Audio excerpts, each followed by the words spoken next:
Right, boom, we're on. This is Josh Lee. What's your Piscator? Is that the I pronounce it Piscator, but we can just go by Piscator? Josh. No, Josh, barely anybody calls me Piscator nowadays. got it. Is it because it's well, okay. Later on, when you have to differentiate yourself from other Josh Lees, you may want to come back to that. But one second. Okay, this is Josh Lee. He's a esports video and broadcast producer. Started off as an amateur competitor in Call of Duty Black Ops 2 before transitioning into talent roles.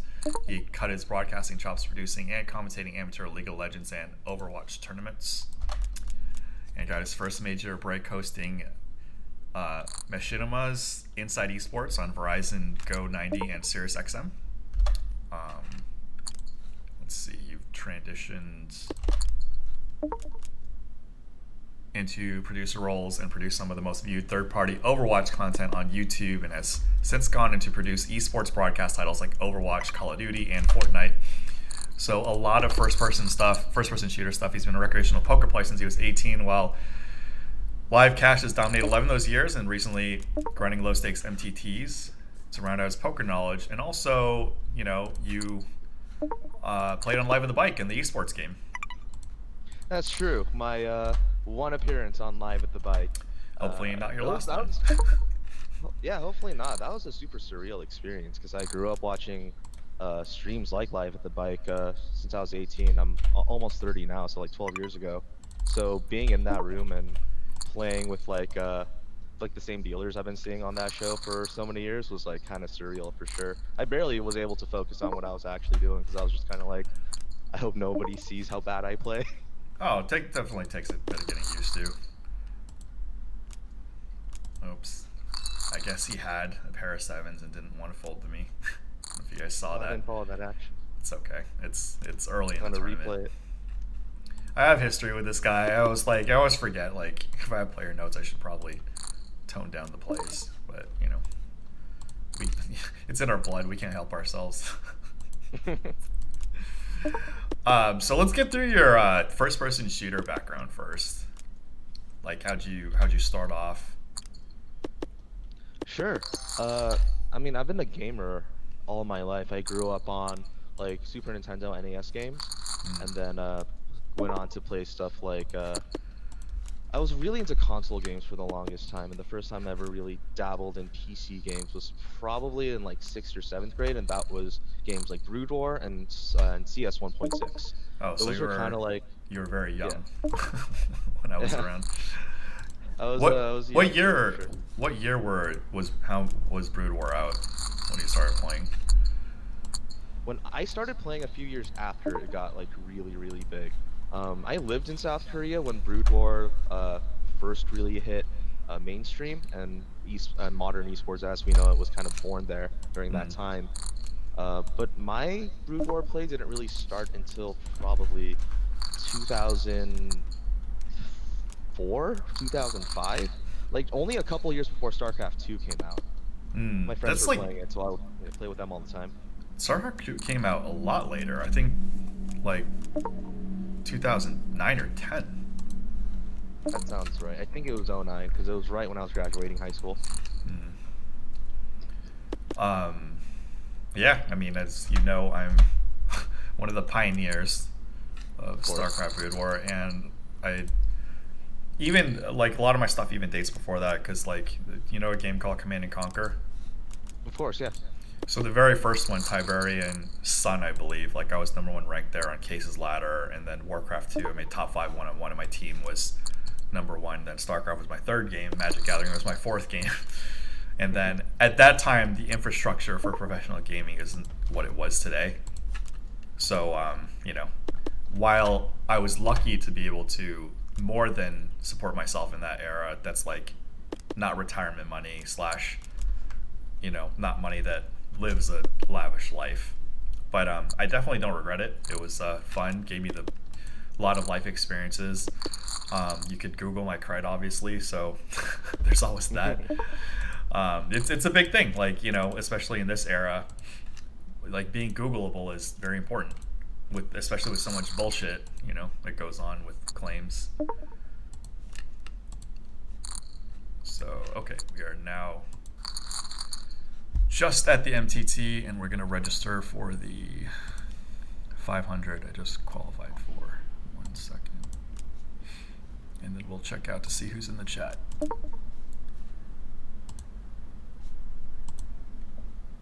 All right, we are registered. We're folding this. So then Super Nintendo stuff, then you hit the Brood War scene, then you switched over to first-person shooters?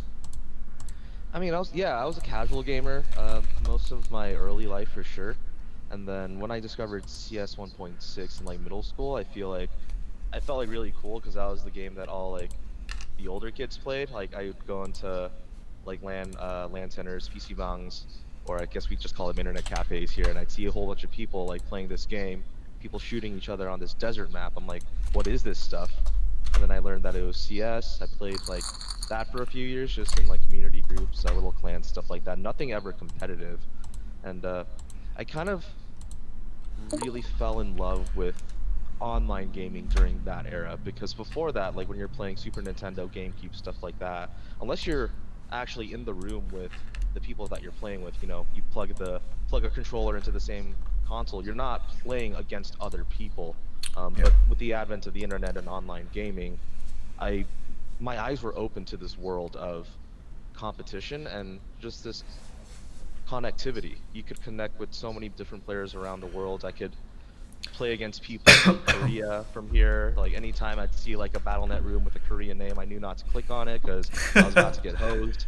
You just know that for sure.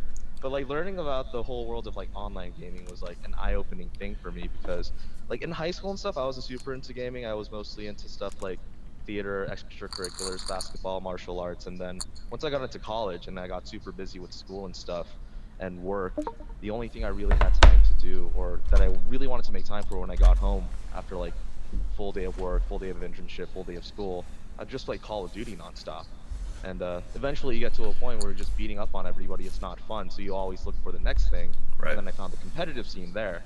And then from there on, I pretty much started grinding like online ladders, little tournaments, stuff like that. The scene was minuscule compared to what it is now.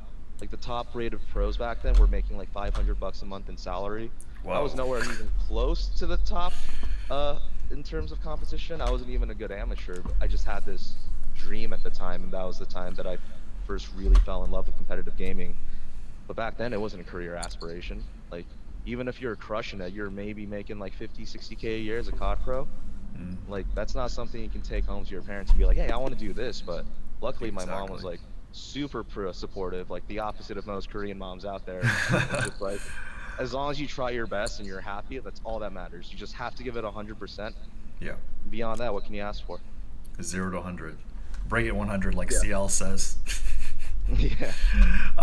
Yeah, I mean, like, luckily, probably for you, you know, supportive mom, plus, like, you know, like, esports, because of StarCraft, was already in the Korean culture. It was already reasonably established. But I think a lot of it is just, like, nobody knows what you're going to do when you're young. Nobody knows what they're going to grow up into. And you just have to develop, like, every skill sets you can and find your strengths and your limitations and kind of go from there. Like, if you don't explore when you're young, man, you're really screwed when you're older, when, you know, you're running out of time, the stakes are higher in life.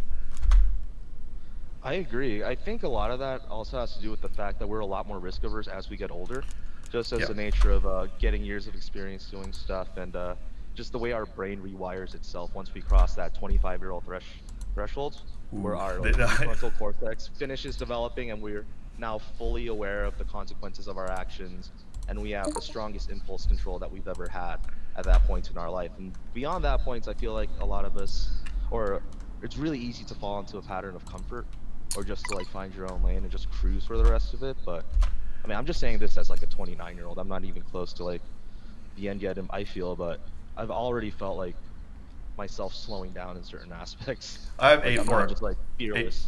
I have 8-4 clubs here. It's obviously a bad turn. Let's see if he barrels. I'll probably just still call one and see. Nick from Ema says, is Josh in outer space? Josh is from the future. You know. Does it look like I'm in outer space? That's pretty funny. I'm gonna put in a bet here. I mean, he likely has a 10, but I could still, you know, river him.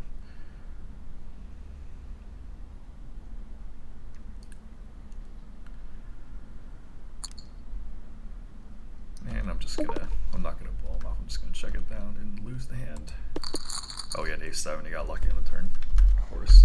Oh, I thought you said he had ace 4. And No, I had very 8-4. confused. No, That makes yeah. sense. I have pocket 7s here. Yeah, 3 out on the turn. We know how it is. Yeah, I mean, just the year that I was active, I made 14K in tournaments, and my salary was 28,800. Of course, money was worth more back then, so same dilemma. I'm gonna flat here with 7s. Um, it's just like it was okay. I decided to come back to the real world, obviously get my degree, and just do other stuff. Fan poker was very convenient after the boom, and just explored a lot of stuff. So. Yeah, for me, esports was never the original plan at all. I spent years, ever since I was in middle school, I wanted to become a teacher. Wanted to teach like elementary school or middle school.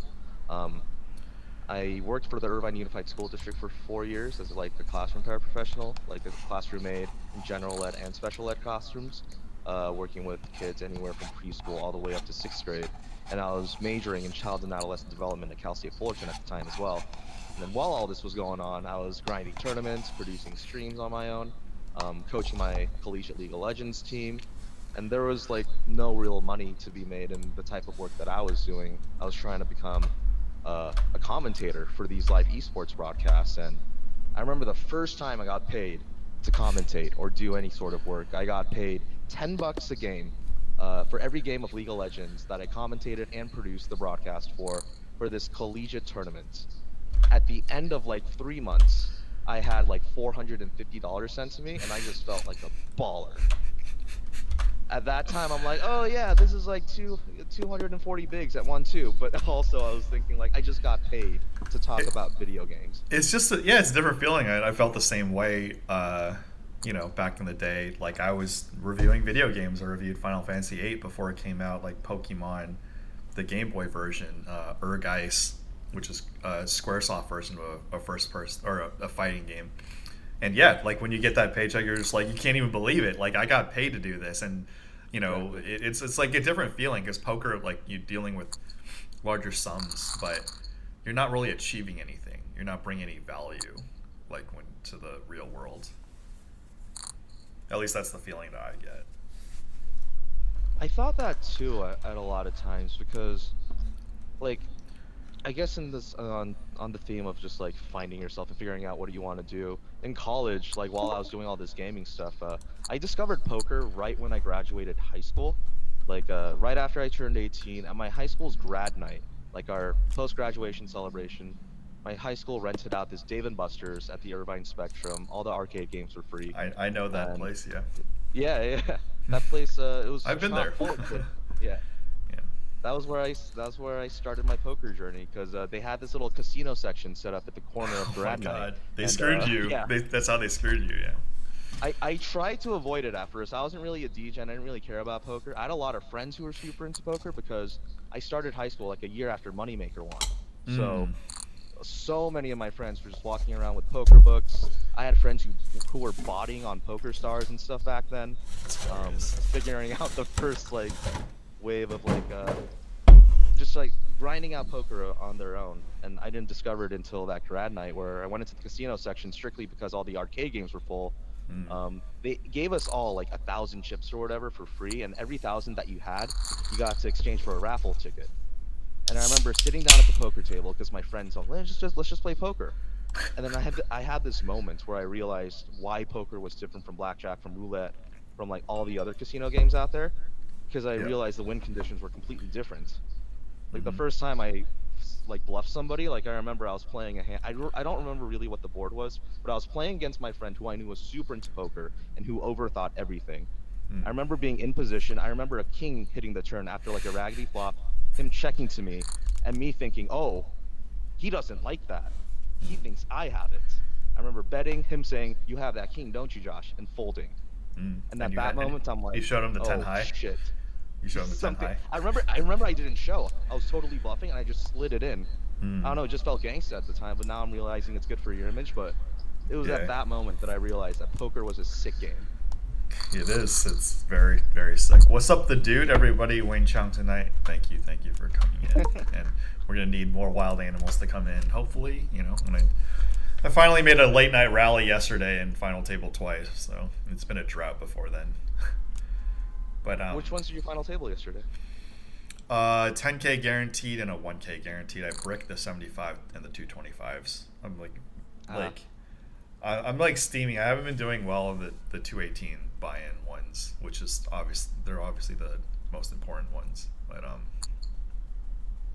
cards, you can't fade the cards. You gotta run what do they good in say? these things, huh? You just gotta win your all-ins, right? You just Yeah, gotta win flips. yeah, but just a lot of MTTs. Like when you just like run into aces or kings, obviously mostly aces. When you have big hands, you just like can't do anything. They're just dealt Yeah. aces. Like that's just the biggest frustrating thing about like Hold'em. Why a lot of people shy away from no limit Hold'em when they play for a living is because like the general skill level of players is getting higher and higher every day. So the margins to win are getting tougher. Yeah, I realized that poker had gotten so advanced over the past, I think 5 years specifically, because I started my whole esports journey in like 2016 is when I fully committed full time to esports, and I took a lot of time off of poker between like 2015 and now, or more so like 2020. Um, when I came back, people were playing and talking about the game in such a different way compared to the jump between like '05 and 2010. Yeah. Because I feel like with the advent of all these AI bots that are crushing the heads up no limit crushers and GTO becoming a part of the everyday poker players like vocabulary, and Yeah. like 10 15 years ago you would have never expected some, like I've been on a live low limit shit reg for like all my life. You would have never expected somebody at a 1-2 table to know anything about like Hio solver or whatever the equivalent was Sure. back then. But now people are talking about like, yeah, I don't know what my calling range there is on the like rivers like that after facing like an overshove. I'm like, like where did this come from? Yeah, but again, like while this has happened, I realized too, a lot of people just like sizzle words and like clickbait, and like when you look at their practical application, even though it is true, the level the average player has gotten better, people still fall into like human traps, just like thinking that you're better than you actually are, and not having emotional control, overrating yourself, underrating your opponent. Those are still human elements that are just part of like human life, plus especially the game of poker.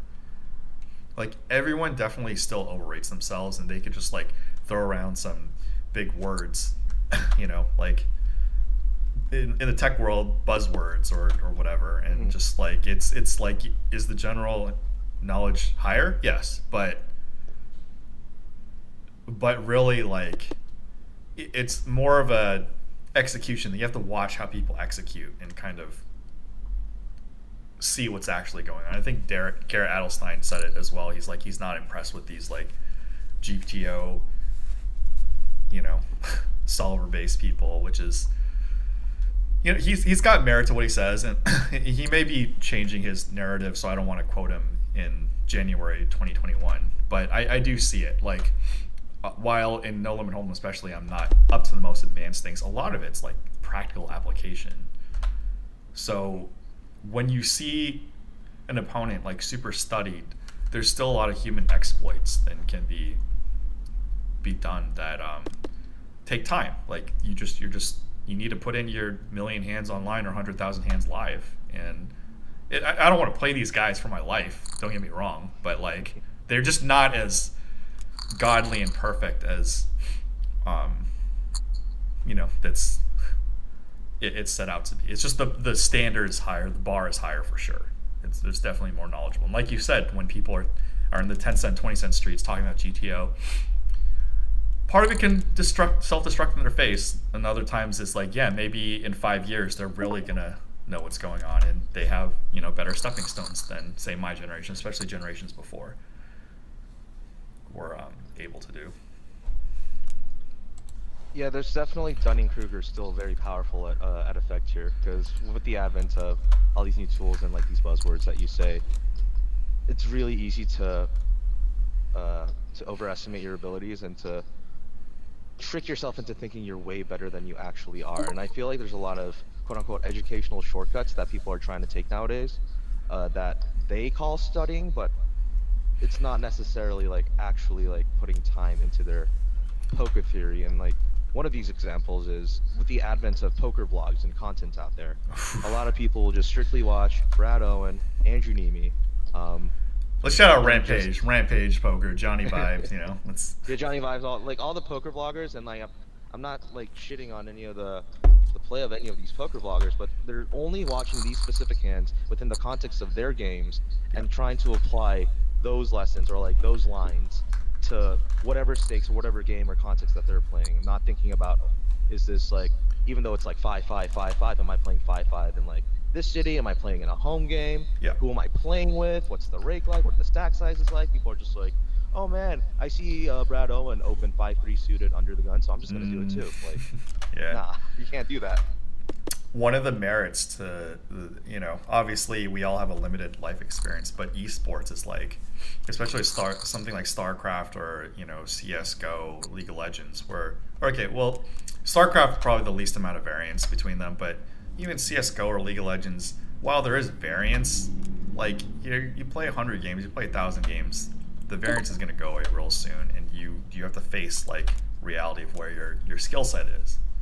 And even something like Magic the Gathering or Hearthstone, which the variance is higher than CSGO and League of Legends, like, I could hit, like, Legends, whatever, in Hearthstone, like, every month, but, like, I'm, like, probably tier 3 at best. I'm, like, I'm friends with, like, Frozen, Ray C, Corrextron, who's also a big poker player, who was Xerox 420 online. Just, like, it's very clear that they're at least 2 echelons above me, and there's like probably an echelon in between me and them, even though I'm like, legend. I've peaked out at like top 20, maybe even top 10 in wild, and like I know I peaked out at 35 in standard. So it's like, yeah, I'm no sneeze compared to the rest of the nation, but even in a game of variance, I can't just like get lucky and like hit their level or beat these guys, on a consistent basis. Like I got to be dealt like the winning draws, and even then they could make decisions to like outplay me. I have Jack 9 of Hearts here. What's up, Matt Benjamin? Yeah, so like even in a game of variance like Hearthstone, like I'm just like not hitting. I'm not hitting like top 100 legend unless I'm like trying really hard, and just like the probability. I wanted this month to hit like top 10 legend, but like I just responsibilities got in the way.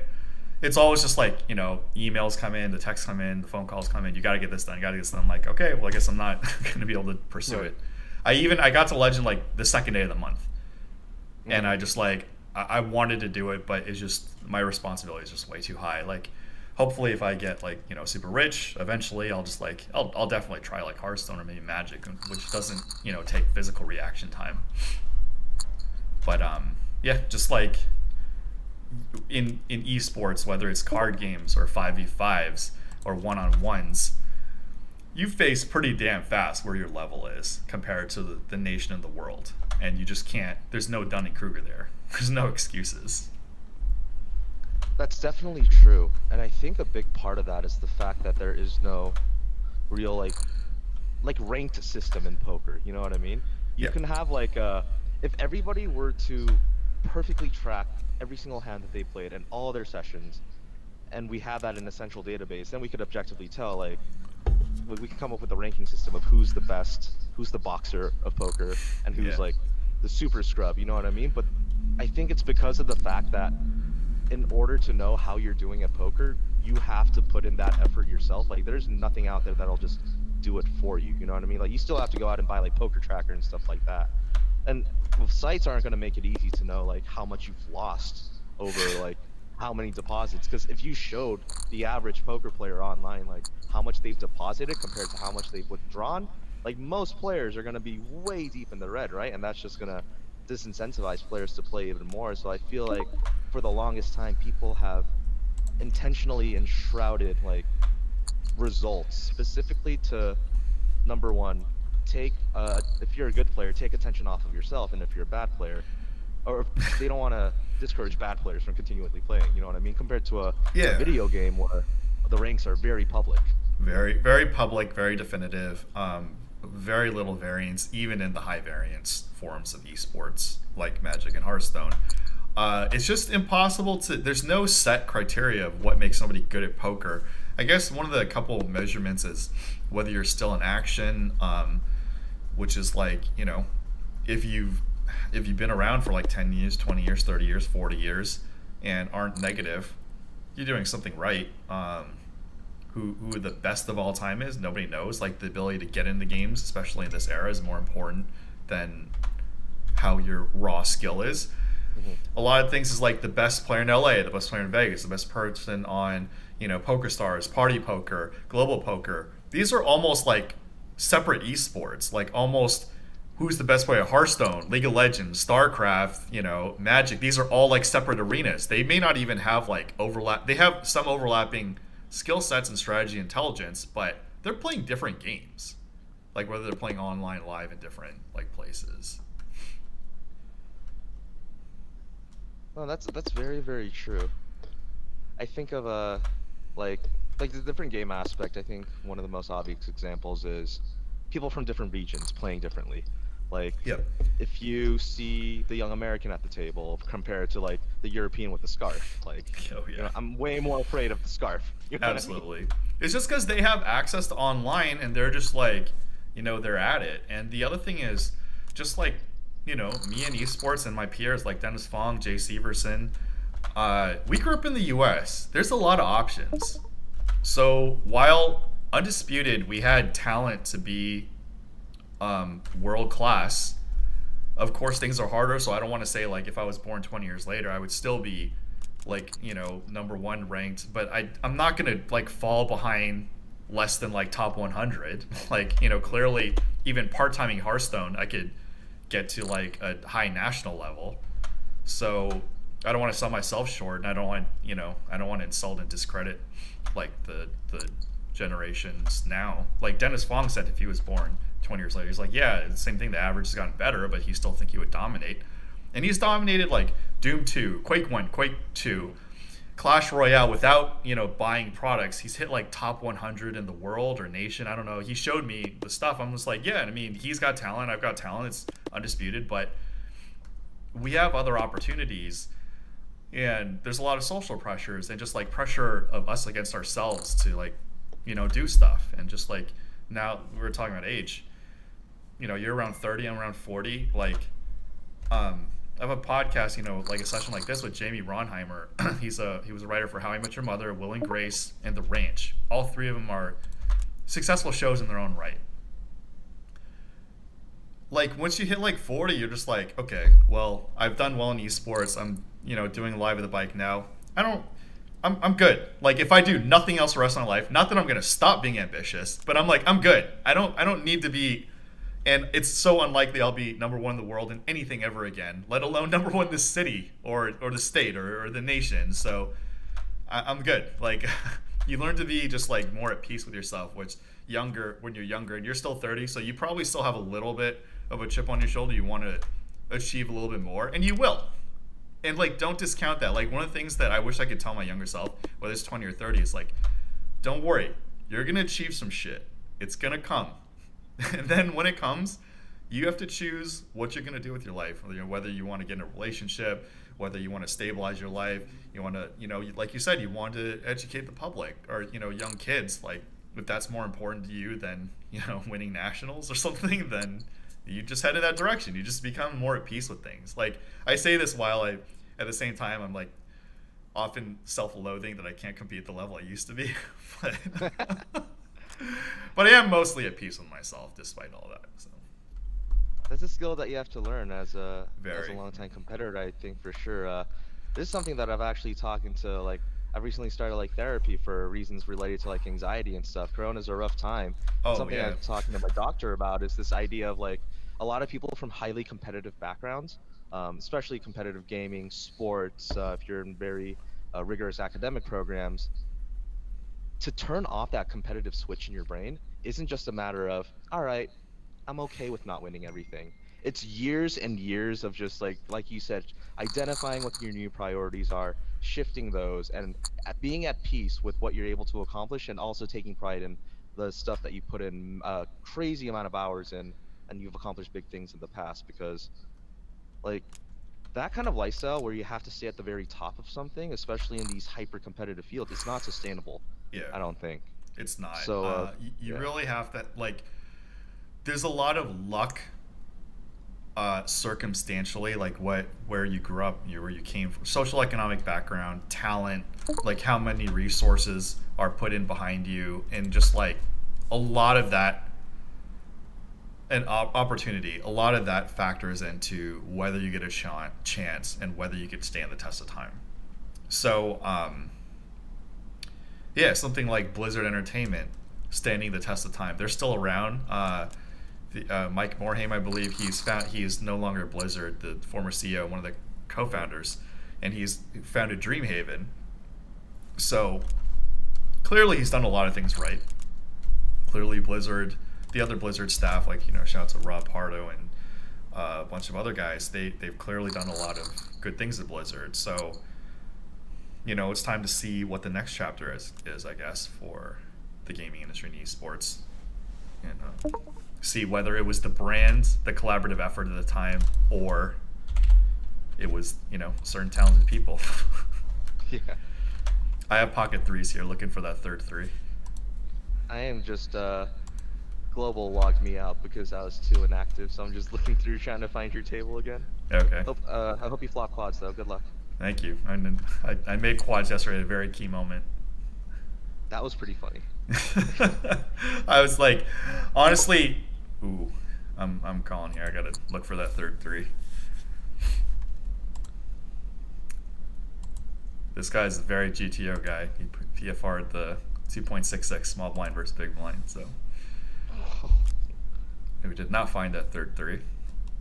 We're going to call once and then see if he's squeezing. It's a very good card for him.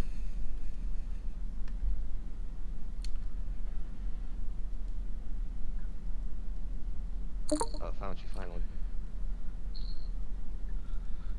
Looks like I'm going to let him bluff me. I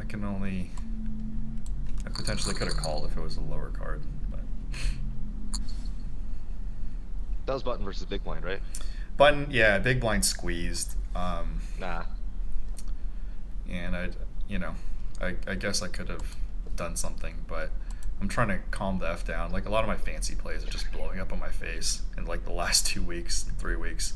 I know it's like not a reason to necessarily stop, but just like the environment of global poker is, more you just take advantages when you can. Occasionally you could do some level 2 or level 3 stuff, but really just like staying close to the vest is I've shown in my streams in these environments is proven to be more solid. Yeah, I definitely don't play close to the level that you play in terms of MTTs, but my strategy going into like these low and micro stakes like MTTs has just been literally sit there and wait for good hands and play hella unbalanced and just bet good hands really big Yeah. and just not see bet with garbage. Oh no, and people just pay off with anything. That's literally what I've been saying on my streams, and like I've only been streaming for like a month and a half. I have some, older stuff that I just mentioned. I just noticed. Just let people self-destruct. That's like the premise of tournaments. Like, if people are gonna bust willingly, let them fucking bust willingly. Yeah. Like that's the predominant strategy. And if people are actually like playing well or whatever, like yesterday the guy who won the 75K is a reg. And I played against him, and like I actually folded queens to him on the flop, I believe, or maybe it was the turn. Regardless, like he bet, I raised, he 3-bet out of position, like small. The board was ragged. I think he bet. I think I folded the flop with queens. It was like 9 high. I'm like, the guy's got aces or kings. Like, he doesn't even have ace king in this spot, and like obviously I'm blocking queens.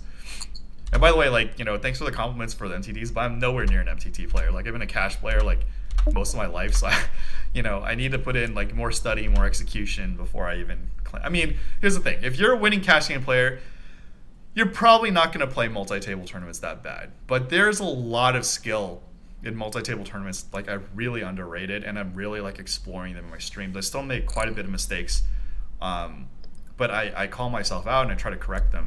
Per stream. One of the things is, I don't know. Do you pay attention to the clock a lot? Like when the blinds increase? Oh yeah, definitely. So one of the things I'm really working on that I still botch like at least 33% of the time is watching the clock when it hits like the 2 minute, 3 minute mark, and if I'm able to get the blind increase on the button. Definitely, you want to avoid the blind increase on the big blind, obviously. Yeah. But it's just so sweet to get it on the button, and I've gotten close. And of course you get the 30-second clock. We've been playing Hold'em long enough. We don't need to think about the goddamn hand. We just use that to abuse the blind increase. So. One thing I like to do in that dynamic specifically, this is super scumbaggy, and I don't care. I'm just gonna say it anyway. If you're down to like, if you're at that crucial like 10 to 15 big blind mark, and you got somebody on your right who's mega short, and the button's like slowly, or the blind is slowly approaching you. Yeah. And say I'm like UTG +1. They fold. It's on me, and there's like 45 seconds until the blind goes up. I'm gonna time bank the entire time to make sure that short stack pays the bigger blind. Too bad. Yeah, for sure. Especially with an online background, like online gaming background. That's the thing. Like your generation grew up with internet. Like internet came out when I was a teenager. So in my life, there was still a lot of face-to-face interaction all the way up until I was like 16. And then when the internet came out, I obviously became a hermit. But it's just like you learn, like without the face-to-face interaction, there's just like very little desire for etiquette. There's a lot of like one-way yelling, which I'm sure you're familiar with on social media, like especially Twitter or Facebook. It's just like people just only want to listen to themselves. They only want confirmation bias. Whereas if you're having that same conversation in person, or damn, even on Zoom, you're just not going to be like that. You're going to be more reasonable to like see. I would never do this live. I would never do it live. I have never done it live. I have called out people. I've looked to my right and been like, really, bro? You're really going to do this on the bubble? Yeah. Really? I will start antagonizing people who are purposely stalling live tournament clocks. But when the online online poker presents like its own set of like win conditions almost in a way, and optimal plays beyond poker, like meta strategy, like timing tells, like time banking at certain times. Like I feel like it's almost silly to ignore these aspects of the game if you're really trying to maximize your results and play to the best. But in terms of the spirit of poker, definitely against like the flow of the game. Yeah. Definitely, like I have no illusions about that. Like we were saying earlier, and that was a bluff with the eights. I was hoping you wouldn't call with ace jack. Yeah, just like online, even different sites like say Global, ACR, Poker Stars, Party Poker. All the players play differently. Especially like the pools of players. Like obviously in Party Poker and Poker Stars are Euro and Asian infested and non-US players. So this a lot of stuff gets in. Yeah, I feel like I play on Global primarily because I feel like it's the easiest. People are a lot more passive. People aren't floating out of position nearly as wide or c-betting in spots where they should be. Like, you're not really getting resistance to aggression. It feels like you're playing poker back in the 2010s or like early like 2000s where you can just 3-bet, 4-bet, they're gonna fold everything that's not aces. And it's like that's like hella exploitable at the lower level. So I'm not even thinking about level 2 play mostly. I'm just thinking about like how can I maximize the fact that you're gonna call with second pair 3 streets. I feel like that's a lot more I don't know. This is the exploitative versus GTO discussion that goes on all the time, and I feel like when it comes to like lower level play, if you're playing like low level cash, low level tournaments, and most of the players in the fields are recreational, don't outplay yourself. Like you said, let them self-destruct. If you see some guy just shoving wide constantly, like let him. Just let them blow up. Don't try to be a hero. Stop them with, oh, I have queen 9 suited, I'm going for it. Like, no, don't do that. Yeah. They're gonna self-destruct eventually.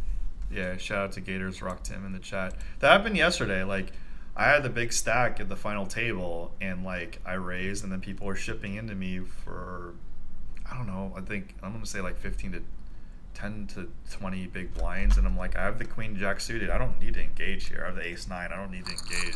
Ace 7 off. I don't need to engage. What's up, SS the G, Derek Daddy? Thanks for tuning in, guys. This is Josh Lee. I don't want to mispronounce your screen name again. Josh Lee's good. Okay. He's worked at Blizzard, been in the scenes for first-person shooters, Fortnite, CS:GO, and Overwatch. So glad to have him as a guest to talk about the esports scene nowadays, which I'm obviously very interested in, like how it developed.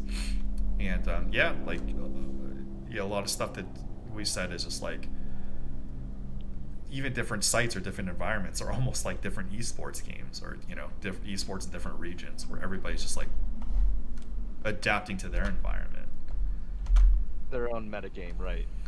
We see this effect pretty pronounced in esports as well. I don't know if anybody who's watching right now follows any sort of competitive gaming scenes, but they I'm sure don't. back even when you were active in like Brood War and stuff, like NA players are going to play different from Korean players, are going to play different from Chinese players, are going to play different from South American players, and that's just solely based on who you're around competing against. People are going to see certain strategies perform in their local communities and their local scenes. Yeah. The best executors of those strategies are going to rise to the top, and everybody's going to look at those as the meta strategy. And then once you get these world championship tournaments happen, where you have all the regions come to the same place at the same time, then you start having explosive growth / pain, because you have people who have trained all year to get to the top of their scene, and then they show up and they realize, oh my god, they're behind. I have been practicing all along. I'm screwed. That we'll talk about this. Like, I have pocket tens here, so I'm definitely Nice. going to raise a little bit. Is this a clear 3-bet here? No, not on global. I obviously, when I started global, I was 3-betting here. I'm okay flatting, and then reevaluating. Especially since I'm in a lower stack. I'm like half stack size now, or starting stack size. So I'm okay just like, dealing with unfavorable situations and just potentially letting it go. Especially since he raised so little. The guy limped, and like this guy just like 3x early. Like that's like a couple red flags. I would definitely prefer to flop a set of tens here. If not, just like, 9 high flop and go from there. 9 high flop or less. Like here, obviously, if hot shot checks, I have a clear bet, and then if he bets, I could just torch the tens, and I only lost 300 chips. It's wussy, but like it's exploitative towards the field, and like a queen high board 5 ways, like I'm not that happy with tens. Like a queen's such a commonly played card. But yeah, I mean, like, when you play in hyper competitive environments, you're gonna 3-bet the tens. Tens are a very good starting hand, but when people like in the mid and lower stakes, especially in these, just you can slow the fuck down and just I have tens. Let's see a flop. Yeah. Letting people hang themselves, providing the rope, is what I tell all my friends. Both players had king queen, so. Nice. Like, would he have folded to a 3-bet pre? If I knew he had a chance of folding with king queen off, then yeah, I could 3-bet. But I can't predict what these guys are doing. So if you can't predict, you could just like wait and see and make your best guess. That's something I think a lot of beginning poker players can learn from. Don't start giving them credit for something that you haven't even seen them do yet. Because I feel like a lot of people start like out-leveling themselves super hard. Meanwhile, the other player's sitting there like half drunk or whatever, like they can't even tell what their hand is. And they're like, yo man, he's not thinking about how your range is capped here. Yeah. He's just looking at all the hearts that he has and he's happy. Like, he's not thinking that hard. So back when I was doing esports, obviously the internet just came out, so things were not as widely analyzed and seen. Like StarCraft didn't even have replays at that juncture, and video. Like I have A7 of spades here. I was literally writing out my tournament reports, so I have cognitive bias and just bias from my point of view. Of course, if the games were videoed and you had my point of view, then it might be a more full story. But obviously my results speak for themselves. Um, one of the things is like I didn't always start ahead. Like I was definitely losing in some games, and I had to come back. And that's one of the skill sets that I guess people um, underrate, and is more apparent than esports than anything. I'm going to put in a bet here, very small. Where just like, yeah, I mean like, oh, man, I like one game like I was somebody backdoored transports into me, and just like I almost lost my main, or like my main was getting severely damaged, but I just like fast expoed, or just like I had another base and I was able to recover, but clearly just like I'm obviously folding here, just like he responded after, he's like I almost had you dead. I'm like, maybe. I'm not denying that I was not exactly in control of the situation, but part of it is like in the end I won. So like was I in danger? Absolutely. How much danger? I don't know the answer. Like I'm gonna do what I can to get it to win. Right. So there's definitely a lot of cognitive bias on both sides, in which even if you're watching for a third person perspective, everyone's going to think they know what's going on. But as we know, when you're playing poker, when people are watching me, there's a lot of stuff. I'll try to explain my view as much as possible. But what's really going on is like a lot of mental stuff that, it's hard to quantify. And who knows? Maybe I'm wrong. Maybe I'm right. The other guy's thinking some other stuff. There's so many things on Live with the Bike where I think I'm the commentator. I played on the show. I know these guys. I'm like, was this what's going on? They're like, no. I'm like, oh, whoops. Right. So, yeah, go ahead. I was just gonna say that's one of the aspects of poker that I really, really love. That a lot of times you're super convinced that you have this dead read on somebody, like you know exactly where they're at in the situation. You think your line is genius, and then it turns out like, oh my god, they had one of the two hands that they were folding in that spot. Otherwise, I'm crushed. Like sometimes like things work out for the wrong reasons. Oh yeah, absolutely. Those things don't really present themselves as obviously as like in a game. That's definitely hurt me from improving in poker for a long time. Because like just in the short term, like you can do the wrong stuff constantly and still be up money. So obviously there's a lot of new hot shots coming up. Chris Brewer, notably on Live with the Bike, is some new school guy. He's been playing for 6-7 years. He used to be a competitive runner, and he just still has the thirst to battle No Limit Hold'em. I'm going to fold 10-5 off here. I really want to conserve all my chips for a real hand.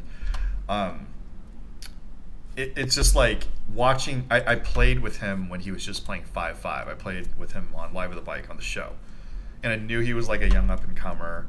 And this is like, when you're older, you have your eye on people. You're like, okay, this guy's going to be something. You never know what they're going to be, but they're going places.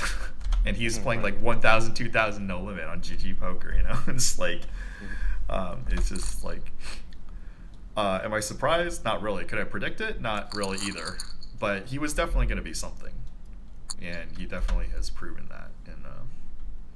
And in 5 years and 10 years, we'll see if he still wants to be a competitive player, or he'll just like calm the F down and change careers. Like we just don't know. But he definitely had the drive and the talent, and it just shows. Just like No Limit Hold'em is just like so competitive. The blood's so bad. It like during quarantine, I've been playing in private games, and people are like, I didn't know you played No Limit Hold'em, because people only know what they see. I'm like, I've made the most money in my career in No Limit Hold'em. I just don't like the environments. Like in the casino, it's actually right now in the private.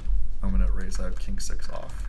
In the private sector, they have limit games, no limit PLO, and mixed games, and more, and Big O and stuff like that. I prefer no limit in these private games and PLO, but in the casino, in the legal casinos, I prefer limit. Why do you prefer limit? Because of the players. It's less toxic. Mm-hmm. I have King 6 off. I'm gonna c-bet.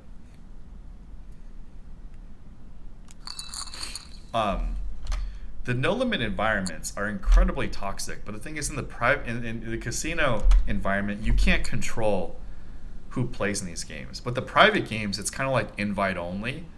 So most people are like cool with each other. And if there's any dispute, a lot of times maybe one person has to go, or maybe several people have to go. Maybe the game splits up. But in general, a lot of it, like my comfort is I'm fairly unbiased between games, which shows with my wide game background. But Yeah. like it just like I care about the environment, the community, and just like Dan Zach has said, like he switched over to mixed games. He's like, okay, these guys are worse, and these guys aren't causing a fuss like the no one hold players. So Right. yeah, I play whatever I'm comfortable with, and like obviously I want to win the most, but if the environment's like toxic and bringing me down and draining me, and I win more money, I'm like maybe it's time to step down to win less and save my soul.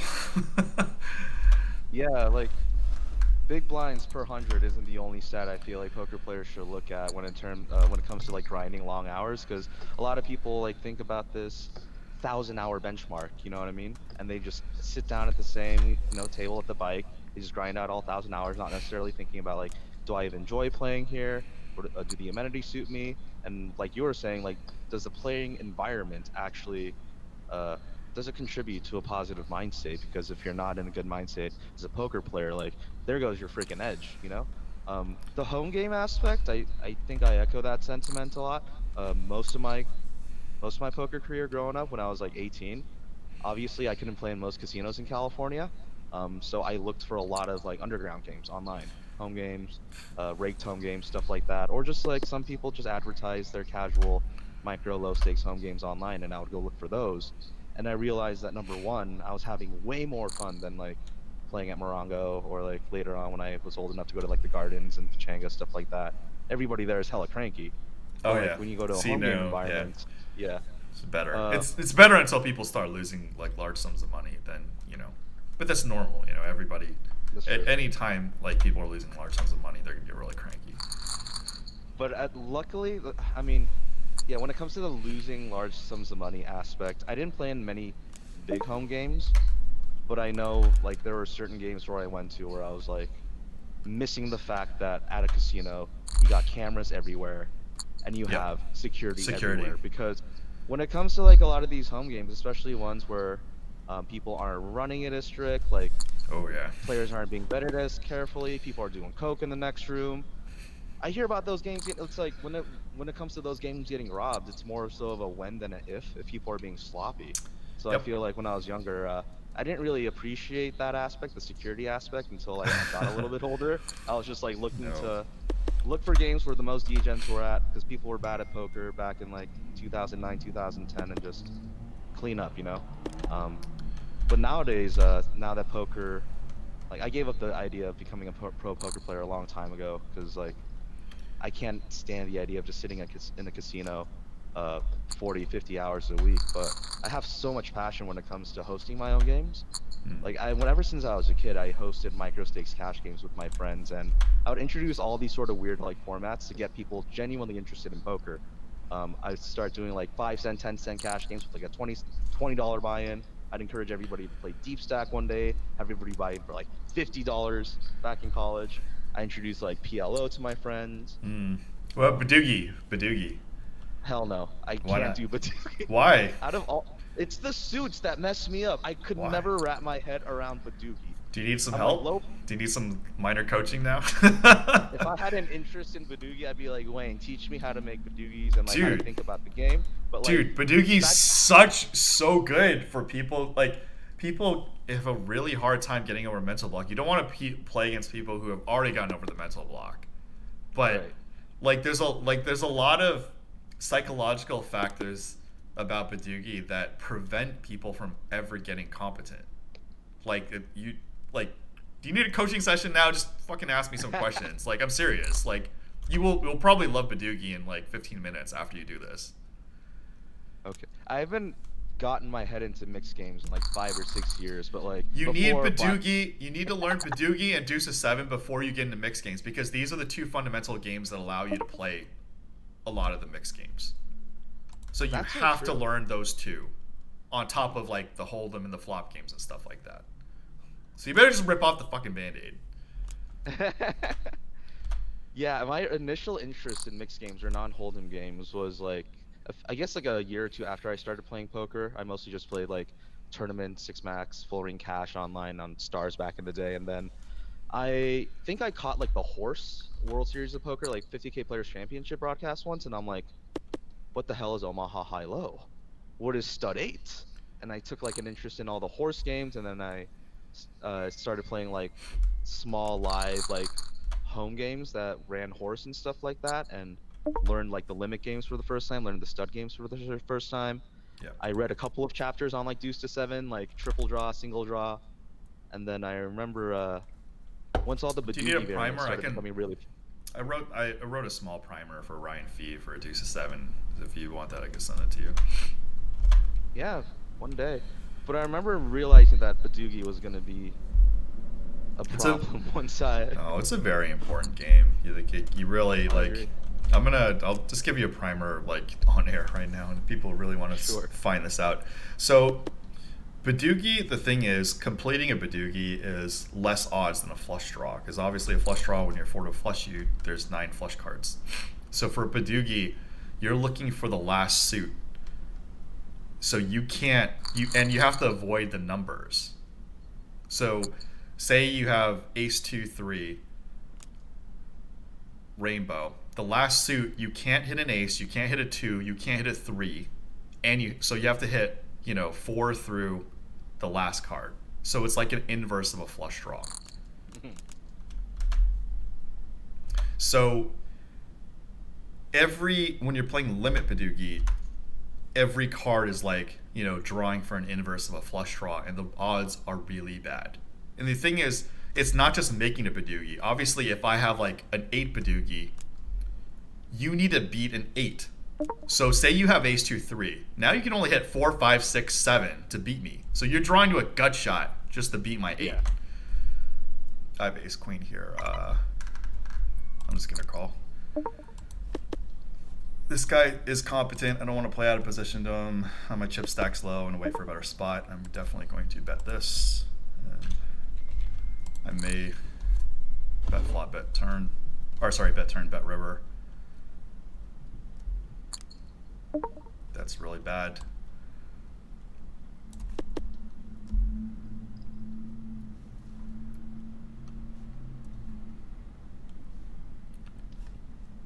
Check fold. Hope I chop against ace queen.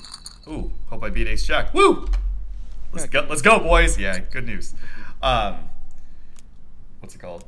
Oh yeah, so that's where it's different. Where like psychologically, to get a Badugi, it's kind of like a flush draw because you're looking for a specific set, but they don't realize, you have to get a subset of that smaller set. So once you realize that, I have queen 4 diamonds. Like tight is right. You want to start with like 3 to Badugi. Like you're looking for a nutted hand. And it's a very polarized situation because you already know what the nuts is. Ace 2 3 4 rainbow. So you really just want to start with like obviously ace 2 3, but now like if you're playing loose, you want 4 5 6 or like ace 3 7 or ace deuce 7. So you're capped off by hitting that 7. You hit everything in between, or in a bad situation you hit 8. So as long as you play super tight, you play 3 rainbow capped off by a 7. Then you have 3 draws to complete your inverse flush and hopefully cap it off at like a 7 or 8 or even a 9. I mean, if you hit a jack, if you have start with a made jack or you hit a jack over the first draw, so be it. But really you're looking for a good hand, and you're going to see a lot of people just start with like ace deuce, draw 2. It's not like the worst, but you're definitely behind a 3-card draw who gets an extra draw. You're going to see so many times that you have like ace of hearts, deuce of spades. You draw 2, pick up an ace, pick up a deuce, pick up the same suits, and you just don't improve. And the thing is, unlike Hold'em, how many cards you draw is apparent to the public. So if you're drawing 2 and I'm only drawing 1,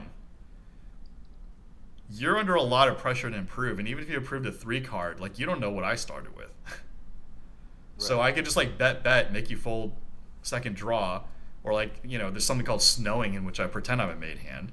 So you draw two, you know, and then I bet you call, then you draw two again and just stay pat. Stand pat. Yeah. Yeah, and then you're like, what are you gonna do? Like, you just think you're fucked with like, I already made a Badoogie. So a lot of this stuff is just like a polarized situation to starting with a good hand slash ending up with a made hand, and then just your opponent's just gonna brick. It's just really hard to improve Right. your draws, and like a lot of times you're gonna start with like ace 2 3, rainbow, brick brick brick, but at least you have ace 2 3.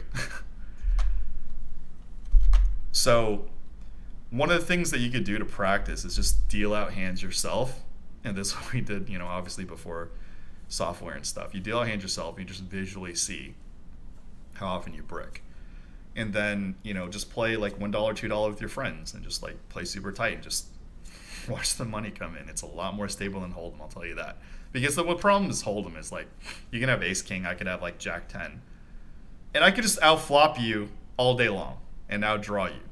In Badoogie, if you start with ace 2 3, or sorry, if you start with like 3 4 5 rainbow and I start out with ace deuce, I'm not catching up to you very often, and when I do, you're gonna see it right in front of your face. Because the loose players, if I start with 2 cards, I'm drawing 2, I can't snow you. So if I actually make a hand and I raise you, I have the Badoogie. So it's a lot more like face up than hold up. So those are like the subtle advantages in which, if you're looking at the game like at face value, yeah, it's confusing. Like you don't know these things. So once I like communicate these things to you, and hopefully, obviously, not many people are going to watch this, or this segment at least. Now you have like insight on why Badoogie is so good when people haven't gone over a certain hump. After they go over a certain hump, then obviously the skill level is deeper, and it's like diminishing returns on skill sets. But up until then, those like simple things, I guarantee you'll love Badoogie, because people are getting, when people just like limp, draw 2, or even raise, draw 2, you're like, thank you, dear Lord, the money's coming. I never even, you don't have to prove that. You don't even need 100,000 hand sample size. When people do that, you just know. You just let the cards play themselves. And if they draw 2, stand pat, they're not bluffing. They are literally incapable of drawing 2 and standing pat as a snow. So I encourage you to try it. You're already introducing, people to different games. I encourage you to, try That's that. a fun, like the low ball games. I feel like people either love or hate them. I feel like the easiest stepping stone for a lot of people, teach them Omaha, then teach them PLO. Not PLO 8, but like Omaha high low. Introduce the idea of like making low hands and stuff. I think my initial interest definitely came just because I felt like I wanted to become the most well-rounded poker player I possibly could be, even just being like a recreational kid. And Sure. then the moment I realized that I didn't want to pursue mixed games anymore, I was in Vegas one time. I forgot what was going on. I think I was there to watch a concert, but there was a mixed game going on at the MGM Grand. It was like they were hosting it every Wednesday or something like 6-12 mixed.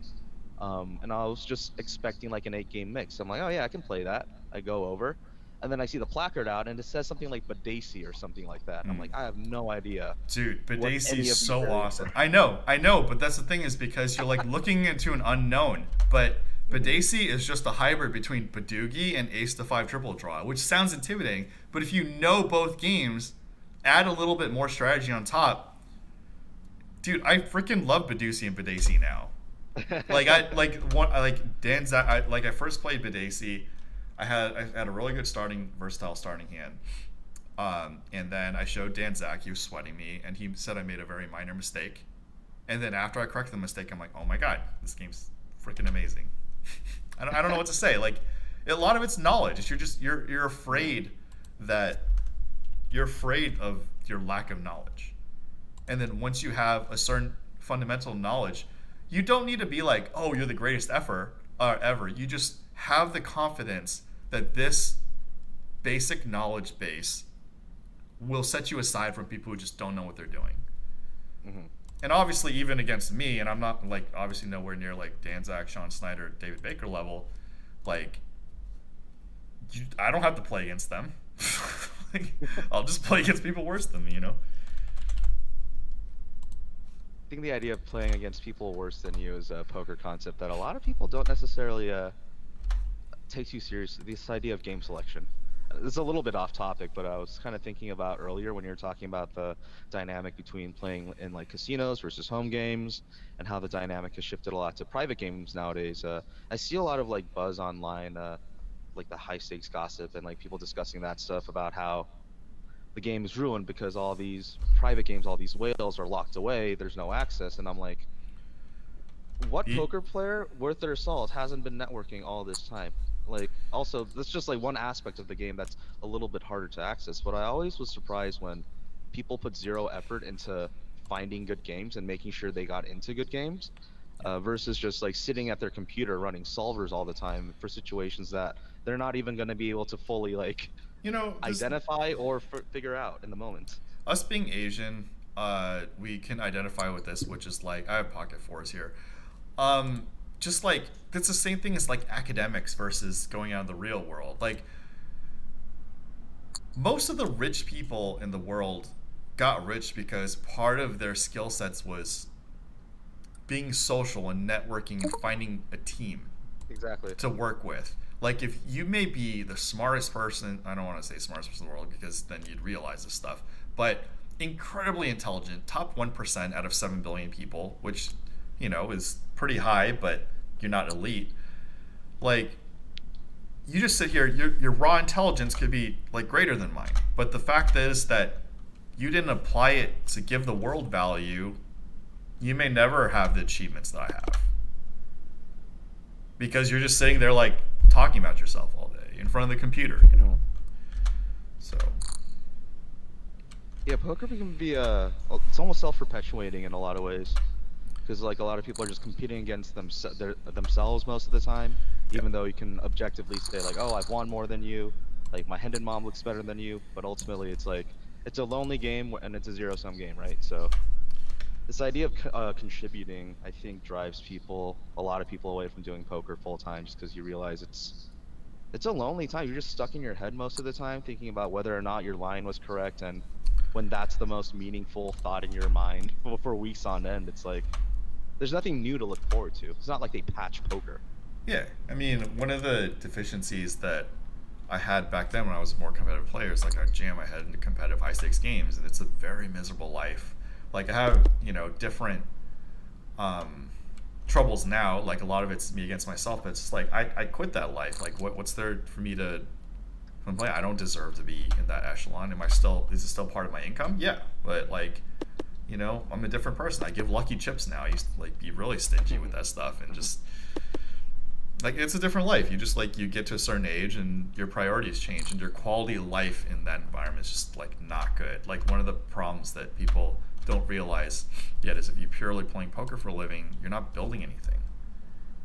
You're not building any real world value. You're not building a resume. The people you're dealing with is like, maybe you're the next guy to go broke. Go broke. Maybe there are.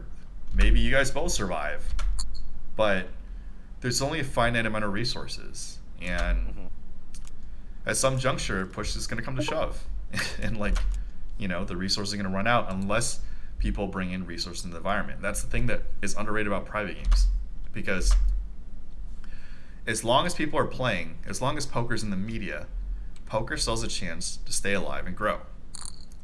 If they don't have these private games, these guys aren't going to go to the casino anymore. They don't want to. They don't have a good experience. The best case scenario is just keep the game alive and then you just take what you can. Like it's just not gonna like. There's no more booms. There's actually two more theoretical booms when it becomes legalized in China and India, but there's no moneymaker boom. Like the inevitable moneymaker boom happens when whole camera cards are shown, a non-pro wins, and the public's like, I could do that too. Exactly. Yeah. I can do that to that aspect. Once that mystery is gone, and you can't do what they do, then people stop playing, or they step down to the games where, they can handle. I feel like we see people stepping down a lot quicker nowadays with the advent of all this GTO talk. it's a lot less welcoming than it was like 10, 15 years ago for sure, where I feel like it was everybody and their mom. Excuse me. Everybody and their mom was hosting like a casual poker game, playing cash games, playing tournaments on their own. Nobody really had an idea of like what good, what bad was. It was very easy to get involved and not feel like a total shitter. But now you get to a table, you got the fucking 21-year-old in the hoodie and the fucking favorable hat talking about, I don't know why you would lead out on that flop there where I'm clearly like stronger than you racing. It's like people feel. I've left tables at the bike when some dude's just like yelling at like somebody else at the table. Is like sometimes when people act out of action, right? Sometimes it's angle shooting. Sometimes people just make a mistake. They're bad. We're playing 2-3 no limit, man. Like he clearly made a mistake. You don't have to start yelling. Like Right. there's so many times where I've just racked up. I'm like, all right, see ya. Then they start yelling because like, oh, he had a lot of chips. Like he's gone now. Like what's going on? It's like I don't care, man. Like I'm not having fun. I don't play poker to like make money. I'm playing to like have fun, challenge myself. But when it's an environment where everybody feels like they're being policed because they're not the best, Yeah. that's super toxic.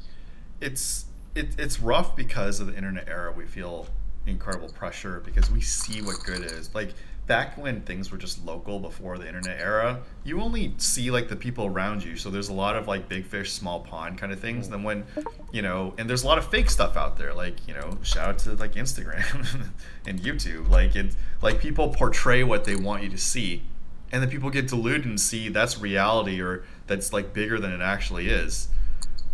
And then the other issue is when people tie their identity to certain subject matters, and poker is really dangerous because it's like you're going to be dealt the losing hands and you're going to lose a lot of money, and it has nothing to do with your skill. Mm-hmm. So if you identify as poker as part of your identity, that is really, really dangerous. Like you're just destined to go on a downward spiraling path in life. Like because you're going to be upset with yourself during that losing session, or not losing, that losing cycle, and just like you're gonna take it out on yourself. You're gonna take it on the people around you. This obviously goes for like other subject matters as well, but poker is just like inevitably you will be dealt the losing hands, Mm-hmm. and it's just gonna happen. Like I've become such a bitch compared to the person. I used to have much more tolerance for that stuff, but now I'm just like, I lose a tenth of what I used to lose to, even big blinds wise, and I'm just like losing my mind. But because I have other things going on, I'm just like, you know what? It's not that important to me anymore. Hey, whatever, who cares? Yeah, I mean, You I'm don't gonna get to say that. like clearly something like CS:GO, League of Legends, Overwatch, StarCraft. After you hit a certain age, you're just slow as fuck, dude. You can't play anymore. These kids nowadays, oh my god, like especially all these young Fortnite players who have been playing ever since they're like 13, 14, they start developing those fine motor skills and they build that muscle memory super early, so by the time they can actually compete at the legal age of like 18 and stuff, like the motivation and the energy that you have at that age and the absolute fearlessness to, like in shooter games, to take engagements, to believe in yourself, to execute the right play, Yeah. that's so valuable. And like you said, we slow down and we lose that later on in life just due to deteriorating like physicality. Just a fact, like as we get older, our bodies break down. We Yeah. get slower, we lose that fire a little bit. I have Yeah, nine it's seven of clubs. I flop a 7. 9-7. I'm gonna call one and see what happens. I'll see if he might even. I doubt he's gonna check on this dry board, but.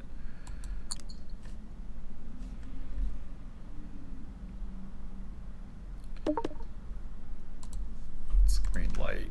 I'm going to 725 So why bet here instead of checking? because I'm gonna put in one bet regardless, whether it's on the turn or on the river. Because if I check and then whatever happens, he's gonna bet the river, and I pretty much have to call. So, like, if I'm gonna put in one bet regardless, I'd rather deny him equity in case he does have overcards. Makes sense. So I'm just gonna fold here That sucks. because it's whatever. I mean, I could have outdrawn him on the river with a 7 or 9, but if I'm gonna put in one Sure. bet, then I lose the opportunity on the river to. If I check the turn, I lose the opportunity to get him for more, so to say. Makes sense. Um, it is what it is. Like, cards speak, which is again why a lot of people don't play No Limit Hold'em nowadays and play alternate games. Like the stuff I talked about Badugi, and I just DM'd you on Twitter about Deuce of Seven. Like, like these aren't like deep secrets about the game. These are the fundamentals in which you just beat like normal human beings. And after you pass that like hump, you'll make money in those games, and you'll be like, when you come back to No Limit Hold'em, you're like, why am I playing this thing again? When it's like the game is just a lot simpler. Like you could just like stick the top 7 hands in No Limit Hold'em and really not do that bad. That's true. That's very true. So yeah, I mean, just like when you're dealt the losing hand in No Limit Hold'em, it's like you have a lot of this doubt. You're like, should I have done this? Should I have done that? When like you delve deeper, and like you only could have done certain things. Like yeah, you can micromanage a little bit, but just like in the end, cards speak. That's You true. know, like like the Hold'em math is so like polarized. It's so known Mhm. that like, and people like it's one thing when you play Hold'em and your opponent can be dealt 2 cards, and your opponent can just be dealt aces or ace king, or even jacks, and it's not even wrong for them to like hold on even on bad boards. So, and like I said for Badugi or Deuce of Seven, when people are like drawing 2 in Badugi or like drawing 3 in Deuce of Seven, you don't need any proof. Like they're gonna lose, and it's very common to see people like that. So whereas like who knows if I'm in favor of the NC's fields? You need to be like modest with yourself and whatnot. So the rake is huge. The rake is very large. More rake is not better. Um, I do want to ask you like how the esports is scene is now, because it's so much more developed than Hmm. when I was in the mix. Like just career viabilities, like your position probably was just like not as available. Like commentate, you can't commentate if there's no events. No, no. And you can't The produce events biggest if there's no events. Yeah. Exactly. I mean, the number of events and tournaments and broadcasts that are in the system today are exponentially greater than what existed 20, even 10 years ago. Um, when it comes to the idea of professional gaming, for those who may not be as familiar with the topic, it's essentially just like pro sports. You have different games made by different companies, and they are top level players in these games that are paid to represent different brands and teams to compete in these tournaments where they get all this exposure. Nowadays, or back in the day, like 10, 15 years ago, you may have only had a handful of players who are making enough money to sustain like a solid, like upper middle class lifestyle. The biggest difference between back then and nowadays, I would say, is the salaries and the opportunities that pro players have across a variety of games. Because back then, let's say like 15 years ago, the only real way you're making money as like a pro gamer is like you're like the best StarCraft Root War player in the world. You're like the best Quake player in the world, maybe. There's like 1 or 2 games in which you could do really, really well in and make money. And those opportunities were usually limited to like 1 or 2 tournaments a year. And if you didn't do well there, well, you're not Too fucking too eating. Good bad. luck. Yeah. Nowadays, you have all of these leagues that are set up by the developers themselves. Examples that I'm thinking of are some of the biggest games in the world are League of Legends, Call of Duty, Overwatch, right? League of Legends, their professional league is owned and run by the developer, the creator of the games themselves, Riot Games. They get other team owners to buy in via franchising fees ranging from 15 to 35 plus $1 million just to get a spot in the league. These guys, who a lot of them come from either like VC firms or are current sports team owners, guys who like own the Rams, people who own uh, like the Heat are involved in teams and stuff like that. These guys with huge bank accounts who want to diversify their portfolio a little bit have started to come into space, buy up teams, and with that new influx of money coming in, player salaries have freaking skyrocketed over the past 10, 15 years. Wayne and I were talking about right before we went live about how I came up in the Call of Duty scene, and back when I started, the top team in the world, the team that was literally winning every single major tournament, uncontested. Those guys were making $500 a month salary. Nowadays, those same players are probably making 500K annual salary alone, excluding performance bonuses, excluding prize pool bonuses, which have gone to like 5, 10x the amounts. Like a pro player, if in Call of Duty, if they win like every single tournament in the year, that's an extra like 500K in their pocket on top of their already inflated salary. So biggest difference between back then and now. Back then, it was a very small ecosystem in which you had like a couple of shows here and there where like sponsors threw a little bit of money at as like a passion side project sort of thing. And if you were that one kid who happened to come through and destroy everybody, you were making bank. But now, everybody wants to have like a player to wear their jersey, to wear their brand. There's so much more digital content out there that demands advertisers to make it sustainable. A lot of people spend so much time watching gaming content on YouTube and Twitch. So all these kids who have spent years becoming the best at the game, developing their own content brands, all of a sudden big teams, big sports owners look at them and it's like, aha, this is my new internet age Kobe Bryant. They're trying to make them into the next digital athlete, essentially. Back then, we would only really look at guys like, Boxer, Im Yohan, one of the greatest StarCraft players of all time. Very few people would be recognized outside of that. But nowadays, if I say names like Ninja, Booga, Nick Merckx, Scump, Nate Shot, like so many people outside of the gaming world have heard of these names. And that's like a huge testament to how much more widespread this has become. Yeah, That's my kind of like esports rant. There's a lot of money in it now. yeah. I mean, we knew it was going to happen back in our era. It was just a matter of time. Like technology had to catch up to the demand, and just like the community had to catch up to, the times, and it did, and we're not surprised. And I'm frequently asked like, oh, do you lament like not being born later? I'm like, no, I don't care. Like I was born, like I can't change things. I have Jack Adolf. I can't change when I was born. Like, like I had a lot of good times in my eras, like in, I have achievements. I've done stuff. It is what it is. Like it's fine.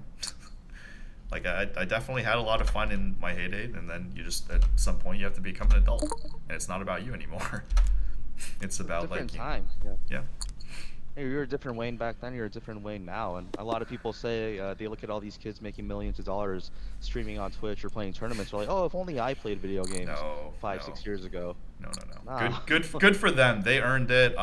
People look at the results because it's like they don't see how much time and years and effort that those guys making millions had to put in before they even hit that level. Like it's just it's not built overnight. You can't like look at the results and be like, oh my gosh, I could have done this. Like no, you couldn't. Not even close. Like people way more talented than the average person can't hit these echelons.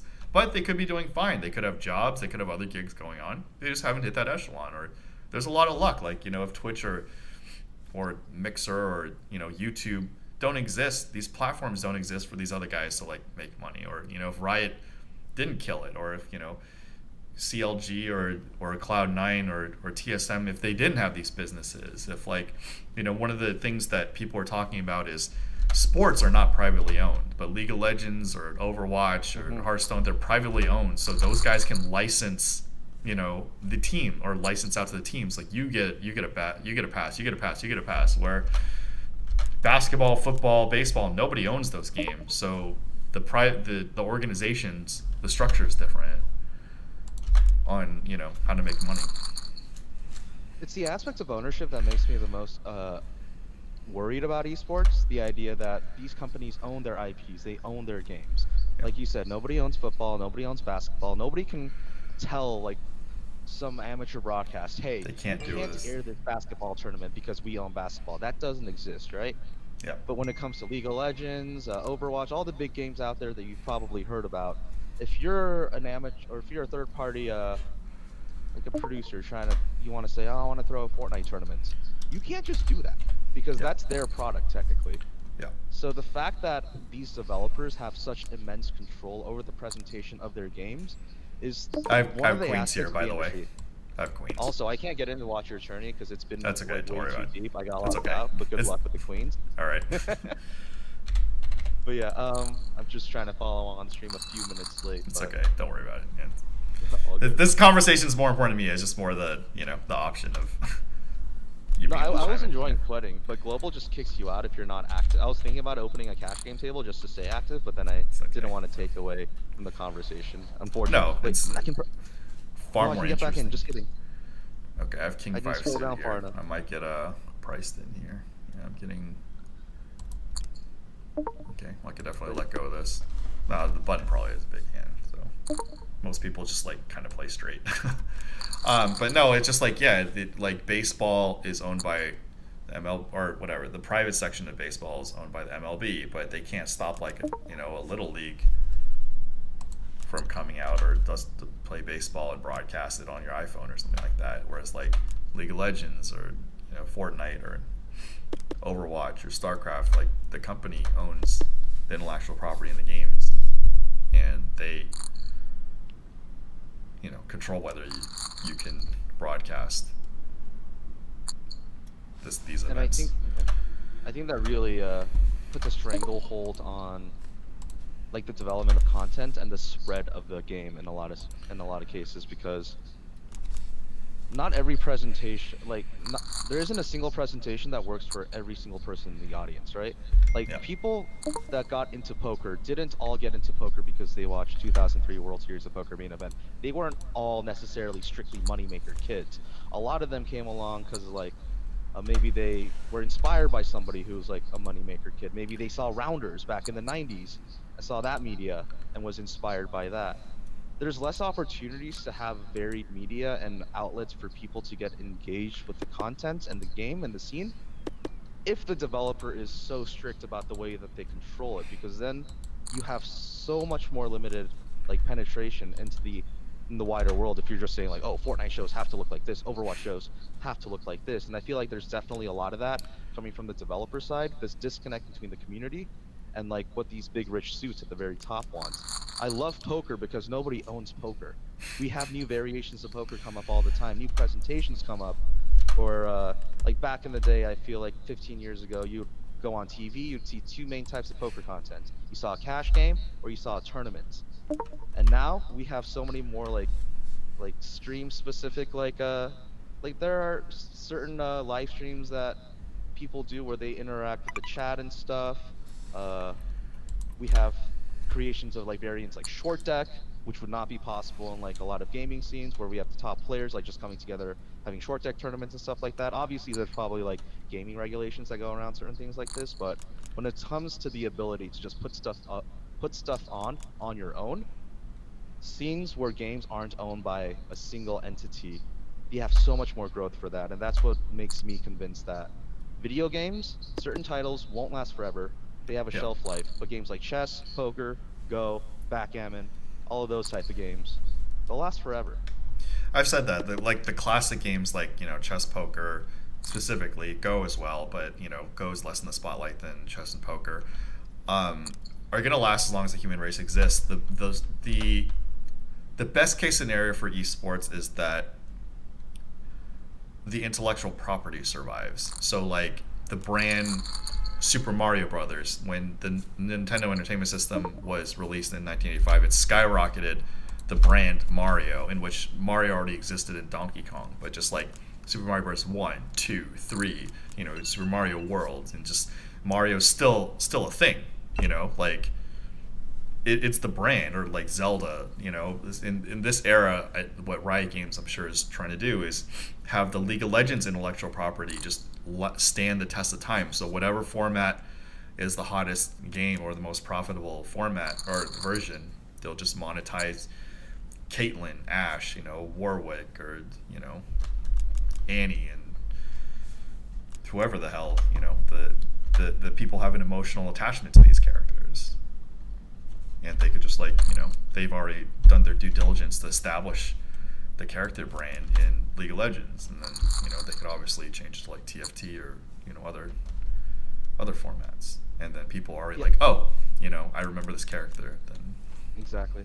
I mean, that's what made me start playing TFT after playing League of Legends for a few years. I played League of Legends mostly between like 2013, 2016. Uh, like coached a team, did the shoutcasting and stuff like that. But after a few years of that, I just didn't really have an interest in the game anymore. But there's definitely an attachment that every League of Legends player has to their main characters or right, characters that they like to play they the played most. So when right. exactly when TFT came out, which is a completely different style of game, but used the same exact characters as League of Legends, the same cast of characters.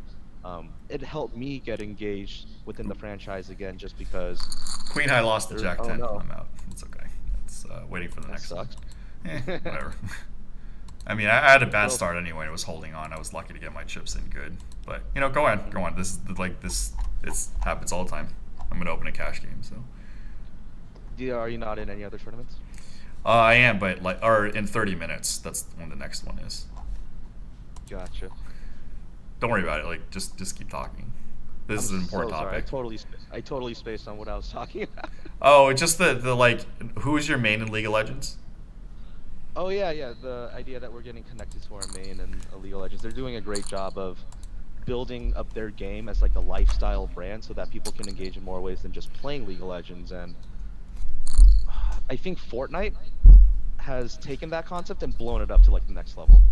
Because in order for games to have this, like you said, longevity, for people engage with it over time, it's more so about like the franchise and like the overall brand now versus like the specific game itself. So these developers are really pushing for games to be like these crucial pillars of pop culture, and also platforms where pop culture can happen. Because I work on producing like some of the Fortnite broadcasts nowadays, and there's a lot of weird stuff that they do in terms of not weird stuff, unique stuff that they do to try and capture a wider audience.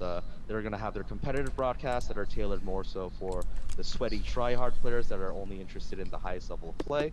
But then I also produced like an invitational event that featured a whole bunch of Marvel characters, because they had to deal with like Disney Plus with Marvel, where they put like Iron Man into the game. So now they're looking at all the kids who are into like the comic book heroes, stuff like that, and getting them engaged in Fortnite through that avenue. I also produced something that was on ESPN, where it was a whole bunch of baseball players who were invited to play in a Fortnite tournament. So they're trying to tap into the sports market, the Of course. male demo of 18 to 35, the ones that they're trying to monetize. These guys aren't watching sports as much, therefore to try to get them to watch sports, we're gonna throw Fortnite in with baseball. Like, we're seeing these developers try and ship their games into lifestyle brands versus just one-off single titles that sell at Christmas and get the rich people atop a bonus. They're trying to make these things go on for 20, 30 years. I don't know if all these games will last that long, because we've seen games in the past that we thought were going to be around forever that were just completely killed by the developer. I'm What talking did like you the think thing was that going to comes be to around? mind is StarCraft. What's up?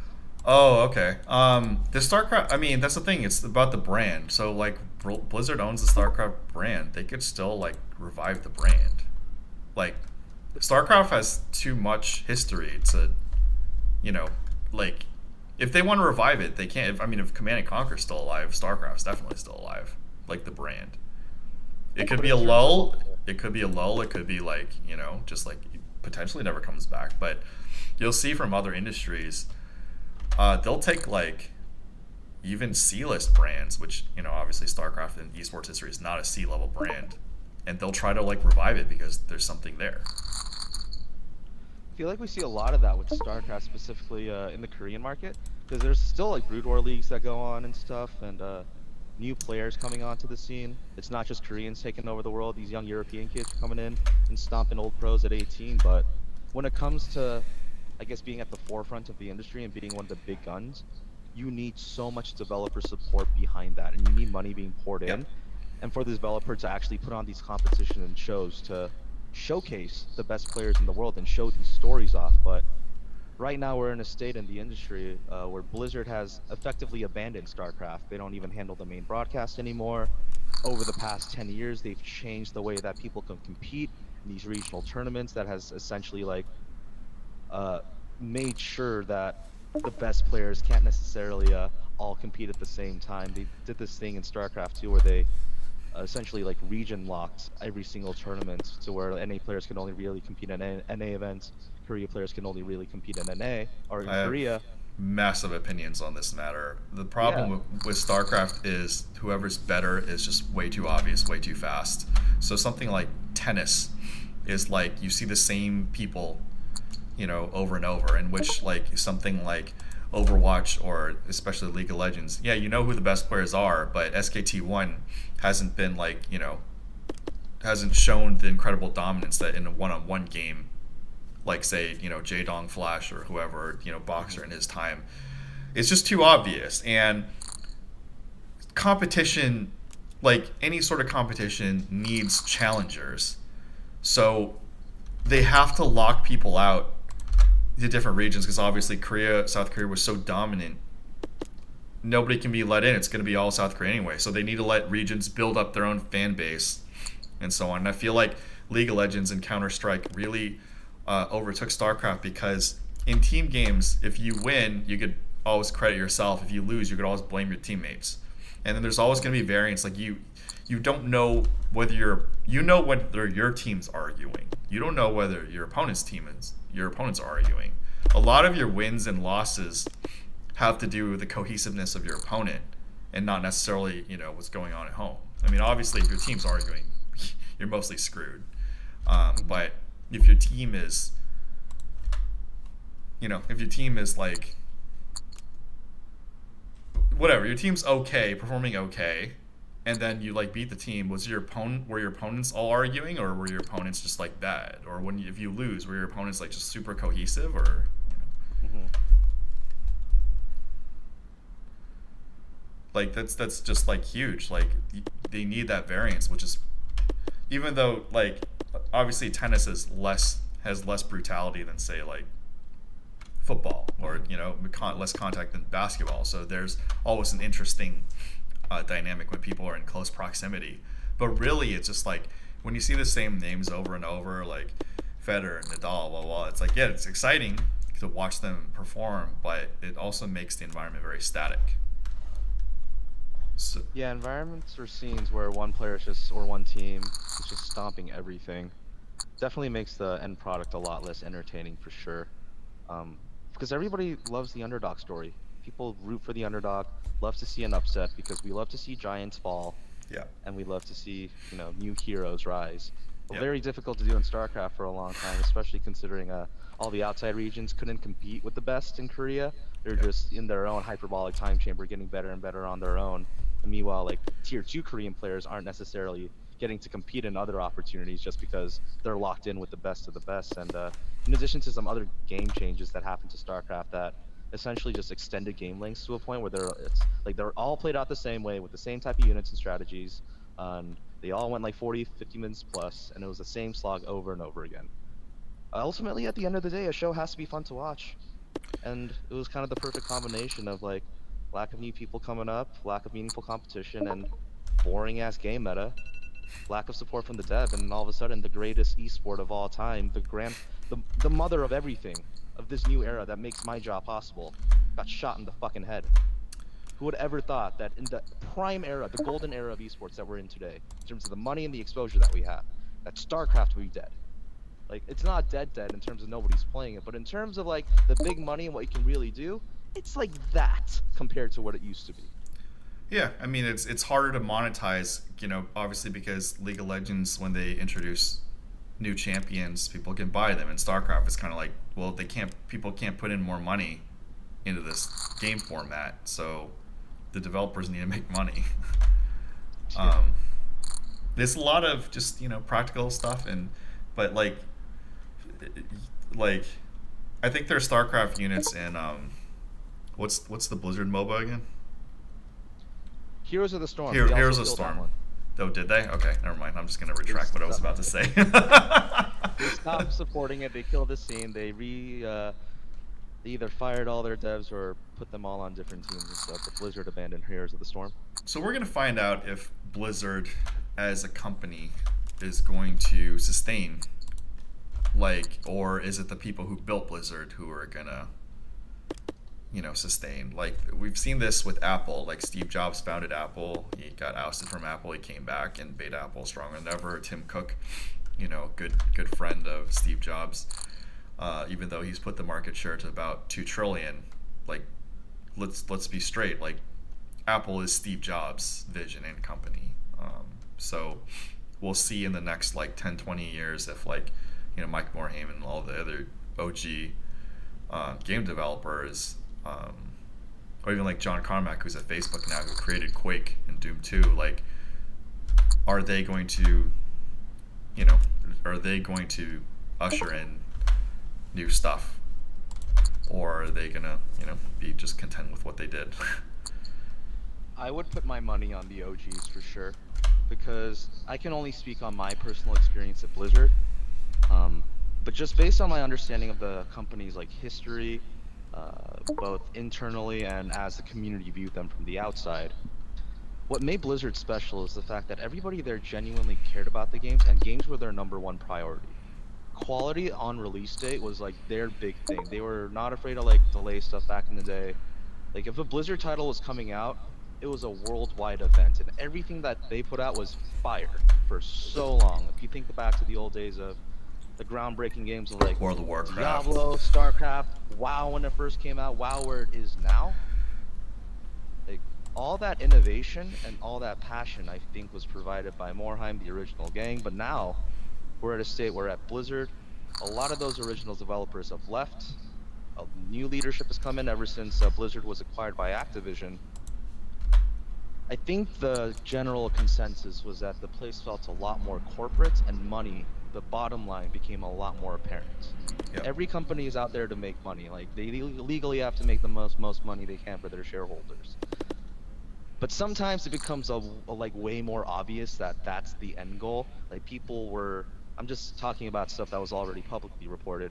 People started getting their bonuses slashed, raises essentially frozen, promotion opportunities were essentially Limited. not. People were forced to either fire, quit, go somewhere else, and then come back, hope for a better job. Like a lot of people being brought in from the top who aren't necessarily endemic, more so like sports folks. And then these crazy money saving measures that Blizzard has made in the past year or so, especially like in 2019, like very shortly after I started. I remember like 3 months in, it was a really sad day at work because I found out 800 people or so had gotten let go. I know that. I Because saw it in the news. Yeah. remember that story? Yeah. It Yep. was something about Blizzard's 2018 Q4 profits weren't as much As as they they were wanted. hoping. But they still Exactly. killed it. Even It was though still record numbers, right? record numbers, you are correct. Bobby Kotick went on the call, record numbers, but wasn't as much money as we would have liked to make. So, in like March or April or so, I got to see the entire IT team get fired. I'm like, whose idea was it? Who thought it was a good idea to save money to fire the IT, like the entire IT team of like a 300-person office? Like so many people that were there for years got like let go. And then from beyond that, I saw so many people just quit. Like Kim Fan, like the head of esports for Blizzard for I don't know, like 10 plus years, like she left. Um, all of like a lot of the top StarCraft people left. Heroes of the Storm is dead. Um, Yeah. Well, let's it's see really if it's hard to get the excited brand. about at Blizzard. Yeah. No, I know. And people are complaining about Hearthstone as well. Like, it's. I don't. I don't know what to say. Like, um, I had soft offers like 20 years ago up until like 2007 or 8, and then through Hearthstone I reached out to them again. Didn't seem like think it was gonna happen, but like it's heartbreaking for this kind of legacy to die. And even though I haven't been involved with it in like almost 20 years, like hardcore, like when I was involved, I'm largely forgotten. But dude, for like the first 2 years of StarCraft, I was on the front lines when there were no replays, just literally at the World Championships, writing. After I compete, the next day I would write the reports, have like pictures, just like answered stuff in the forums. But yeah, it's like all forgotten. So it's it's tough. And I have like quote quote sold out to poker and it is painful to like revisit certain things, because obviously esports was very important to me, and I don't know what would happen if I was born like 20 years later. Like maybe I'm still in the industry, but it was not a financial reality. And socially, like I finished college. I did it like I joke that you finish college for your future in-laws so they don't think you're retarded. It's not really, it's for your parents, for your family, but it's also for the civil harmony of like your future. Like is it okay to not have a degree? Absolutely. Are you going to suffer socially from it? Absolutely. Like there's no way around it unless you become, even if you become like a multimillionaire, like you're always going to have to be in social events just like justifying why you didn't finish. And part of it is just like you realize you just do things because we're human. Like you do things for social reasons.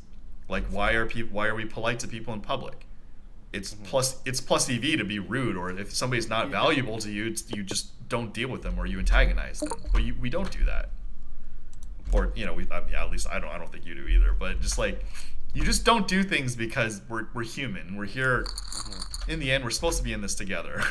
Most people, or not most, but some people may not agree. But that's kind of the reason you do some stuff. And is it the max EV for your life?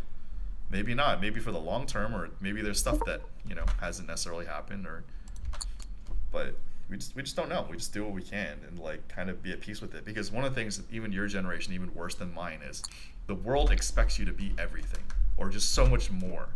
Like they expect you to be perfect, bigger than perfect, when we're all literally just human. And there's something I really want to tell like your generation and younger. It's just like we're all limited in skill sets. Like it's okay to not be perfect. It's okay not to be number one. If I could tell like my past self when I was like mid 20s, it's like it's okay if you're not number one in the world anything ever again. It's okay if you're not even number one in the nation or the damn city and something else ever again. You know, just be a responsible adult. Hopefully, the people around you are like decent people and make things happen. And I wish I could tell my younger self that. And that's something I think your generation, younger generations need to hear. It's like, fuck all the shit you see on Instagram and YouTube. It's just like, Honestly, like that pressure, that social pressure that you're talking about, just amplified exponentially by the fact that these your kids, generation and younger is fourth, fifth so grade, much yeah, worse. Yeah. the kids who like the generation who grew up with the iPhones in their hand. I feel like I was like halfway through that because I think I separate like millennials and like Gen Z. The metric I use is like, do you remember 9/11 having an impact on your life? And do you remember the internet always being like a huge part of your everyday life? And for me, there's a very distinct turning point in my life where it was like fifth, sixth grade, where internet became more prominent. That's when like 9/11 happened. I saw the world shift to like a much more like paranoid US versus USA number one.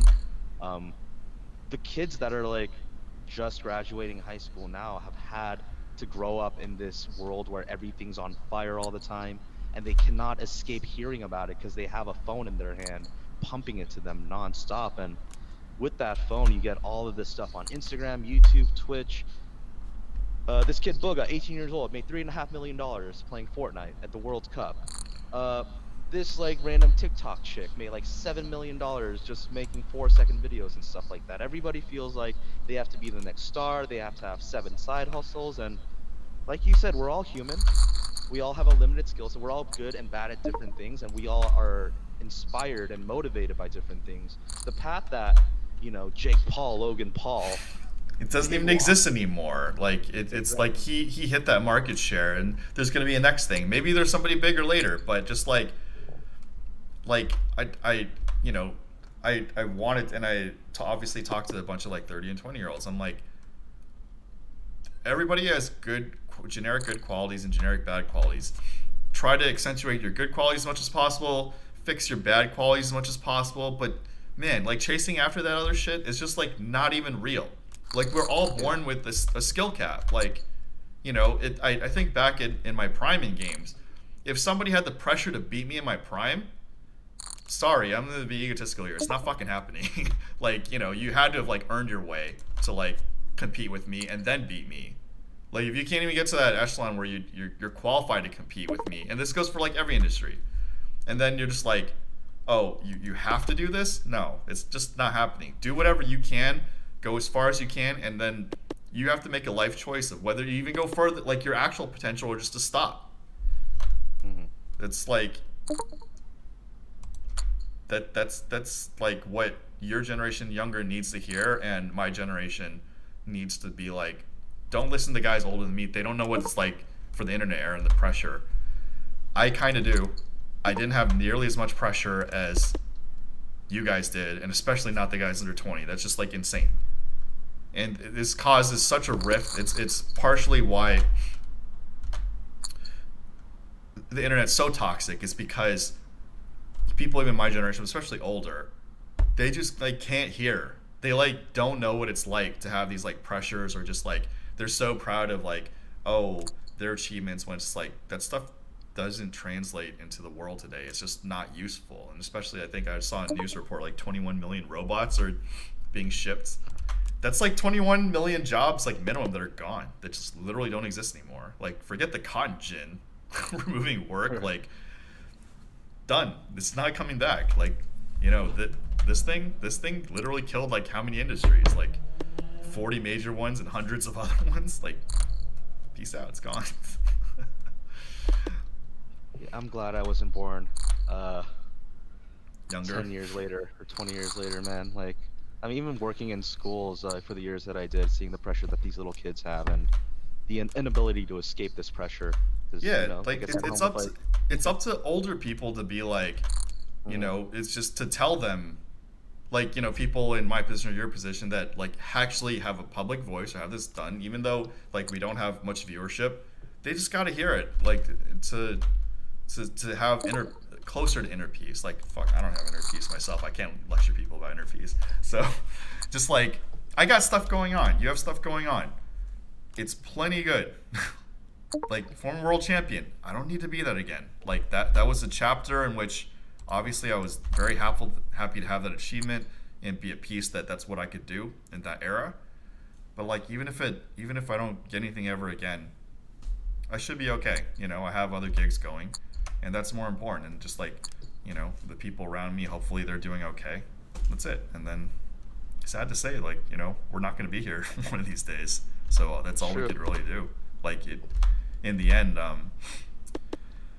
2020 was a pretty brutal year. A lot of people didn't make it. Like, I know of a few people I used to work with that aren't with us today. Like, does it matter how many achievements they have? Nope. They're not here. So. life is super short, super precious. This idea of hearing other people talk about like how you need to just chill out and how being number one isn't everything in life. It's definitely helped me a lot, just talking to mentors and stuff, because like you said, 2020 was a rough year, and I struggled immensely with my own like motivation, my own mental health, just trying to stay on top of being a human, getting stuff done, getting work done, trying to pursue the things that I want. And there was almost that additional pressure a lot of us have felt during this time, where those of us who are fortunate enough to keep jobs, it's almost like you don't want to lose it. You don't want to feel ungrateful for working at a time like this, even though it's super hard to focus and everybody's just kind of worried about the world falling apart. And hearing from other people that have been in the space for a while that I really respect, saying, hey, like, work isn't everything, achievements, like trophy hunting isn't everything. No. It's all about like being happy in like the long term and like being true to yourself. And it's okay. Be It's okay to do responsible. things that take time. Yeah. Yeah. Be You have to look out for responsible. yourself. Yeah. And then just like, obviously plan ahead the next year, 5 years, 10 years, the rest of your life. But like this trophy hunting stuff, like myself included, I need it. Like, just everybody needs to be at peace with it. If you are that elite, genetic, and privileged upper echelon to be able to even compete and then, God forbid, win, more power to you. But to even hit that echelon where you're even a competitor, it's just exponential parlay after parlay after parlay. And then second best, you know how it is, especially in gaming, second best is the biggest loser. Like, you, like, psychologically, you committed your whole life, and even though you're fine, like, you always have the knowledge that you're not the best. So it just doesn't end. It's a torturous path. Yeah. It's a torturous path to walk for sure. And I'm always like immensely impressed by people who are able to stay in like competitive roles for like 20, 30 years and still find fulfillment. But in those cases, I feel like we always see people branch out and expand other aspects of their life as well to achieve that balance, and going all in on one thing for the rest of your life, unless you're a very particular type of person. I feel like certain people can find fulfillment in those ways, but like 95, 99% of us, like, we need a variety of things to keep our brain engaged as humans. We need novelty in our lives, and I'm not it's gonna lie. okay if you're not. Yeah. Yeah, no, but the anxiety hit me too. Like, when you mentioned to me in the email that, like, you were having issues. Like, I know a lot of people on my side, and like from the outside, a lot of people like say I look totally okay. I was not okay. Like, I had Bell's palsy. My face was like messed up. Like, my brain was on haywire. And like, if that happens to me, like, I'm not gonna lie, I'm definitely one of the mentally stronger people, at least in my network. So that happened to me. I just like I really worry what's going on with like everybody else, and I definitely snapped and cracked, and some people I'm definitely apologetic to, and but just like it's just it's really tough. So it's important, even though my viewership's like low, to even just have this on the internet or have a chat with you, and it just spreads. Like hopefully to just like reduce any tension that we can for whatever reason we can, and to whatever effect, and just like have a chain reaction, because obviously there's infinite stuff to trigger us and tick us off. Hmm. Like even the election, like one of the things is like whatever political party you're from, just realize the other side is not a villain. Like politicians are just like the way that social media does. Like there are people that I agree with them principle wise, but the way they act, I'm like, no, I side with the people I disagree with because the way they treat human beings. Like the Capitol Hill storm, like not all freaking Republicans are like that, Like, and I don't Right. really affiliate with a political party. Like, depending on situation, I waver, depending on eras. So like this vilification of the other side, which used to be a little bit fun in games as well, with teams, and it used to be like friendlier. But the thing is, like, say in a basketball court, when the fans are saying, "Oh, boo, you suck," when these are like the top 50 people in the world, or esports, God forbid, like when people are like, "You suck," it's like these are the top like X people in the world, like whatever, 50 Yeah. or 100, and you're saying like these guys suck. Like, who the hell are you? Like, I've had to struggle with this with my friends, because when like they demean like my achievements, or they're like, "Oh, you're not like this top," I'm like, so like I'm okay with it, and like it's just like, and it's usually the people that don't have much going on that are like judging this guy's better than this, but it's like there are so many people better off than me. Like that's fine, I'm okay with it. Why do you Yeah. care? It's a lot of projection that comes from people who are unsatisfied with their own point in life, and so when those people see other people that are satisfied in a state that they wouldn't be satisfied in, it's like cognitive dissonance of the greatest kind. Why Yeah, are you happy not having accomplished what I want to accomplish, and why am I not happy? And then they take it out on other people.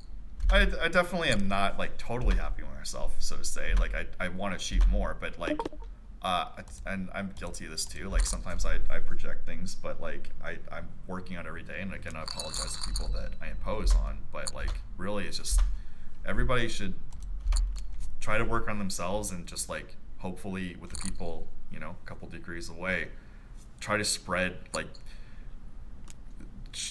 cohesiveness and just getting stuff done and moving forward with the eras, versus like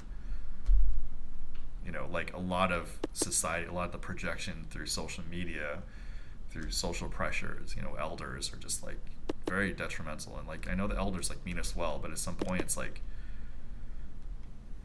like hopefully you will know what to do with the younger generation to like help them, kind of like when I'm doing with you, to be like relax, like like your generation definitely is here. Like I went to gun high school, the highest suicide rate in the nation.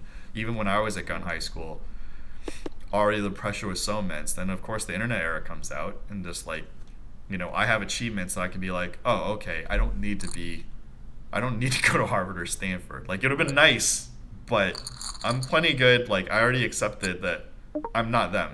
I'm okay with it. But again, I had other things, so it's I guess more convenient for me. But if I want to like tell you and your generation anything, it's just like the probability. Just look back, look at things objectively. There's over 7 billion people. I think there's even over 7.5 billion people. The probability that you are number one at what you do is literally infinitesimal, and you have to parlay so much luck and opportunity. Like think of this, like if Logan Paul doesn't exist, who's the top YouTuber?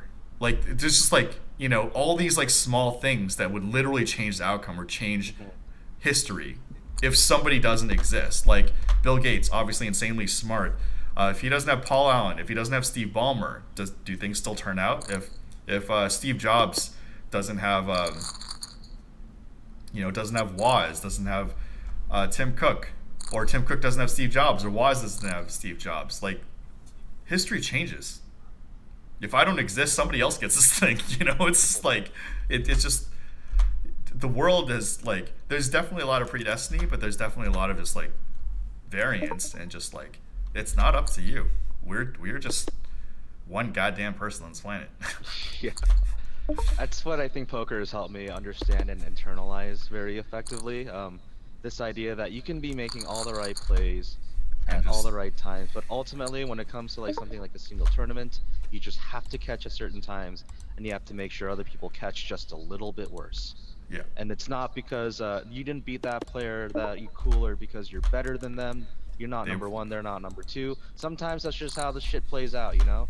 yeah. Today I'm number one. Today they're number two. But like ultimately, we don't take any of that with us.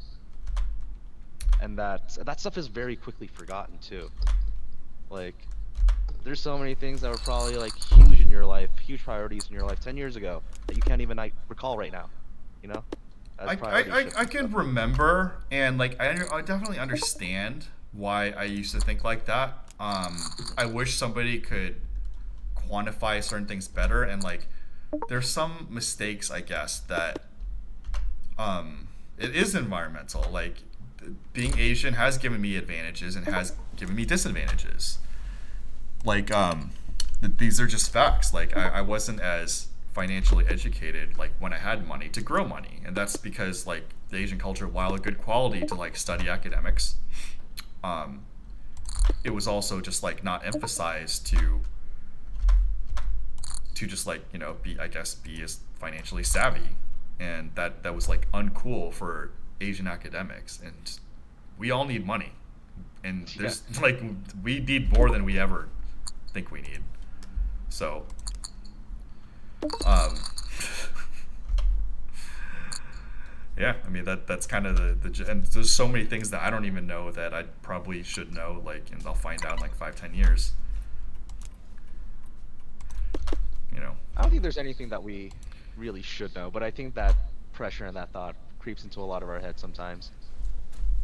You know, like there's definitely things that would have been useful to know. This thing about financial uh like savvy and stuff like I was recently talking to this about my friends where I was just recently looking into stuff like how do investment portfolios work, stock markets, stuff like that. The financial literacy of the average American, myself included, is very, very I'm low. Like I I'm didn't really worse. Yeah, yeah, I didn't really understand the concept of like investment portfolios, Roth IRAs, like why you need like how to save money. Because growing up Asian, your grandparents are always like, don't spend money and remember the war, blah blah blah. Like yeah, depending on what kind of Asian you are, you got a different type of grandpa story for sure. But right. like the mentality was always save money, don't spend money. But Yeah, it means like save money doesn't necessarily mean just stick it in an account, you know? Like that not just doesn't do anything. that. You just lose Like money over time. the cost of living's gone so much higher. Like you're in a worse situation than my generation. In my generation, the cost of living is already like skyrocketed, and then you're worse, and of course the people younger than you are even worse. And that's something that is so impossible to communicate to the people older than me. Yeah. I'm just like gas literally like gas was literally 25 cents a gallon when I was a kid. Now it's like $4. Like do you like you were there? Like, not you, but like my parents were there, and you don't remember this? Yeah. Like stop talking about like saving money. We need to make more. That's just our Yeah. era's dilemma. Thinking about like rent too, like initially communicating that stuff to like older people, like yeah, I pay 1,800 for a studio in LA, and people are like, what the heck? Like back in my day, I was able to go to school part time in the summertime, pay my rent, buy 2 cars. I'm like, nah, that's not a thing anymore. People work full time, minimum wage here. You can't get rent, like Yeah. let alone phone bill, gas bill, light bill. Like you're not paying for anything. It's a different set of challenges that we face nowadays for sure. I feel so bad for all the kids who are in like elementary, middle school now because I don't know what kind of world they're about to inherit. Because I mean, my generation, most of us are gonna be super freaking broke. Like Yeah. everybody in America extending from like 20 to like 40, 50, like that generation that missed out on all that World War II money essentially. Like Yeah, it's that rough that for world us, like for sure. peace, that world Yeah. peace and unity for out of fear that the world can be that bad Yeah. is Um, I have to head to the restroom and actually have another guest scheduled. So and I do That's but I fine. do want to continue this whenever you're free. You're always welcome on. Yeah, I'm at the end of my available time too, but hit me up next time for sure. I had a really fun time talking about stuff. necessarily about poker, but I think these are all thoughts that poker players would benefit from thinking about, and it just applies to all humans as well. So thanks for having me on. Sure, and also share the segment with your generation and younger, from me, and I have some cred, so hopefully it's spread that should try to be okay with yourself, and this is like the teapot calling kettle black is I'm